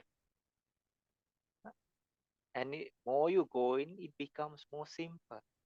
And when you are really will focus, if possible, will focus this part, no, actually, on practice also. Then there will be so many questions, so many things, and if some stage, if we like the questions are less or something, we can do sitting and practice also. Before also some groups I suggested this, but they didn't hear this, no. I'm not blaming anybody, but if it was practical, then each person, they meet many things, no, in the practice. So definitely there will be plenty of questions. We had like questions to ask our teachers. I'm not saying I'm special. I was so stupid, no? So I had so many questions to ask my teacher. I even went when he was like finishing his meal, and we even went to times like the female section had their time because we were not sure, no, like, am I doing it right? No, I'm a student, right? So I'm not in, so I had to learn, no? And sometimes I had listened to the teacher and I had gone and done something totally different. So and the teachers were very kind, some places were very tough, some traditions were very tough. It was like you are in a open prison or something. Some places you have to work very hard in Sri Lanka also, but some places, like, wow, they were like they would answer your questions like hundreds of times even. They are very kind. You see the total difference, and the way they are acting in day-to-day life also, you could see a massive difference. The ego parts and all that. So you know something is happening there, no? And when you start practicing properly, there are changes that start in you also. And I can tell, like, some things that we were forced to study, like the chittas, it's called Sankahanaya, Samprayoganaya in Abhidhamma. But so difficult to remember. These are like charts. So it is like how many chetasikas in a chitta accordingly, and what chetasikas are associated with mind. But when you practice, you don't forget. You really remember. So even for me, like, uh, and please, like, even if I'm there, like, if you feel the question is enough, please say, okay, Bhante, I think we had the enough amount of this. Because I also don't know. Usually I stay silent. In here also I stay silent. But when somebody puts a topic, it starts coming from somewhere, and it goes and because maybe we try to see it in different angles also. So then there are so much feed coming. So if you feel like the question, okay, Bhante, I think it's enough for this question, perfectly fine. You all don't have to listen just because I'm telling us, okay? Oh, we are ready to So- listen all night, but we are afraid it's too late for for some people. But yeah, but actually, but it's really some interesting, and it's really wonderful that you can find such similes for each question. That you don't just answer with with Dhamma words, but you can find some similes and some no comparisons, this is so we can listen. these are even the Buddha used them, no? So I try to be. I'm not a scholar monk, to be honest. So I try to help with the meditation, but I'm not trying to teach. So because the teaching is already there, no, it's not something I found, right? Even the teachers don't say this. So how can I say this? I should be like something wrong with me, right? So I just say like, please try this, no? There's a highway there. And I also did stupid things, no? They said some places told I was even enlightened. Oh, you had jhana. So I was like really practicing hard, and those days I believed. But when you compare it to the text and all, no way, this is not jhana. But the real jhana is totally different from what they told. But those days I believe. So I can help like for people to not to go in the wrong direction or do the stupid things I did. No, they don't have to go because it's a waste of time. And nobody can present you. No, okay, you are enlightened. I got a certificate also like that one time. No, but later I understood. No, it's not like that. But we were practicing. Yeah, we were practicing very hard. So you believe, no, and these are your teachers. But the real technique, no, you know exactly what you are doing, where you are, and how far to go. Or we can at least use like the 7 stages of purification. At least. Because this nobody can deny, no? This is by the Arahantas, this is by the Buddha. They don't have to say, oh, this is in the commentary, this is Visuddhi Magga. Nothing. This is legit, right? All these people arguments, all these things. But nobody can see it. We are not trying to make a path, no? It is already there. So we are trying to help each other.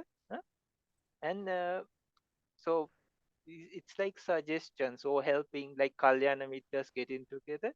Okay, I also had this problem. This is what I did. Oh, I know a person. No, this happened. Or in the text, it was said like this.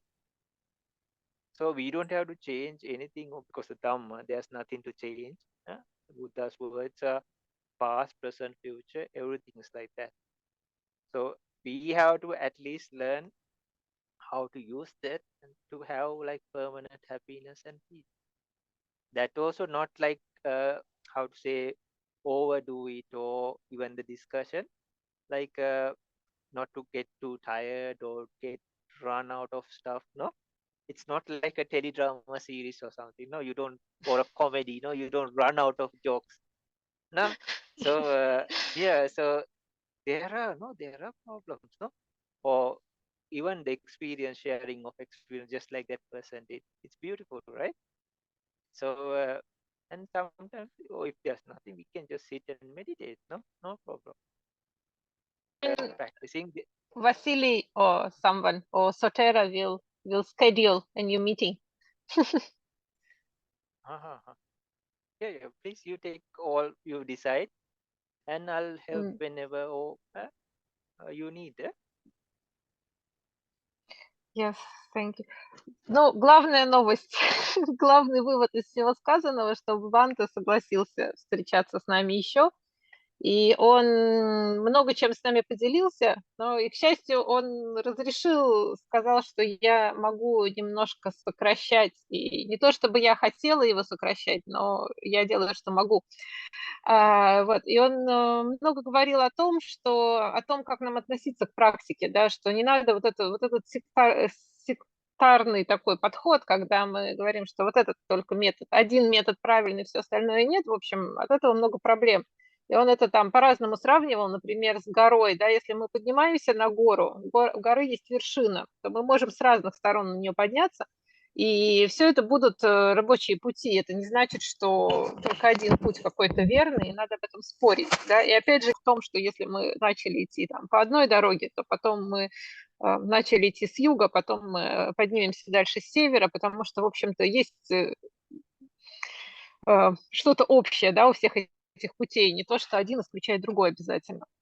Ну и в целом Бханте говорил о том, что любые вопросы важны, и он как-то рад на них отвечать, и что он не столько это делает, как какой-то учитель, ученый, монах, который он больше просто делится своим опытом, хочет помочь там, где он может помочь, и посоветовать, чтобы помочь избежать ошибок, которые, может быть, он совершал, потому что много разных методов, и бывает, что Бханте видит это так, что на самом деле путь, он очень ясный, и в Даме все есть. Нам не нужно менять Даму, что-то с ней делать, потому что бывают такие места, да, где учат чему-то и говорят там, вот это уже джана, да, или вот это ты уже достиг пробуждения, но ты открываешь текст, да, там все совсем по-другому написано, вот.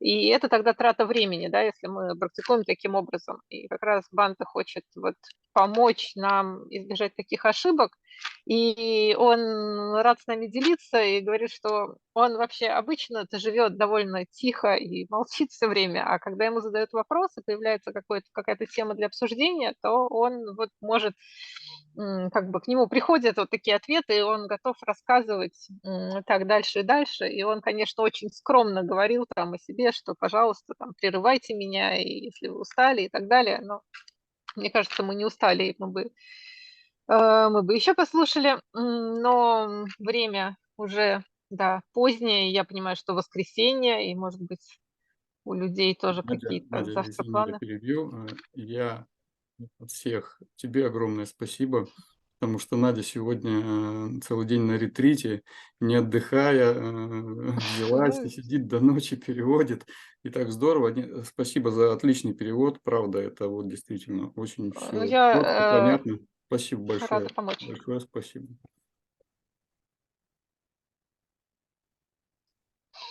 Прощаемся.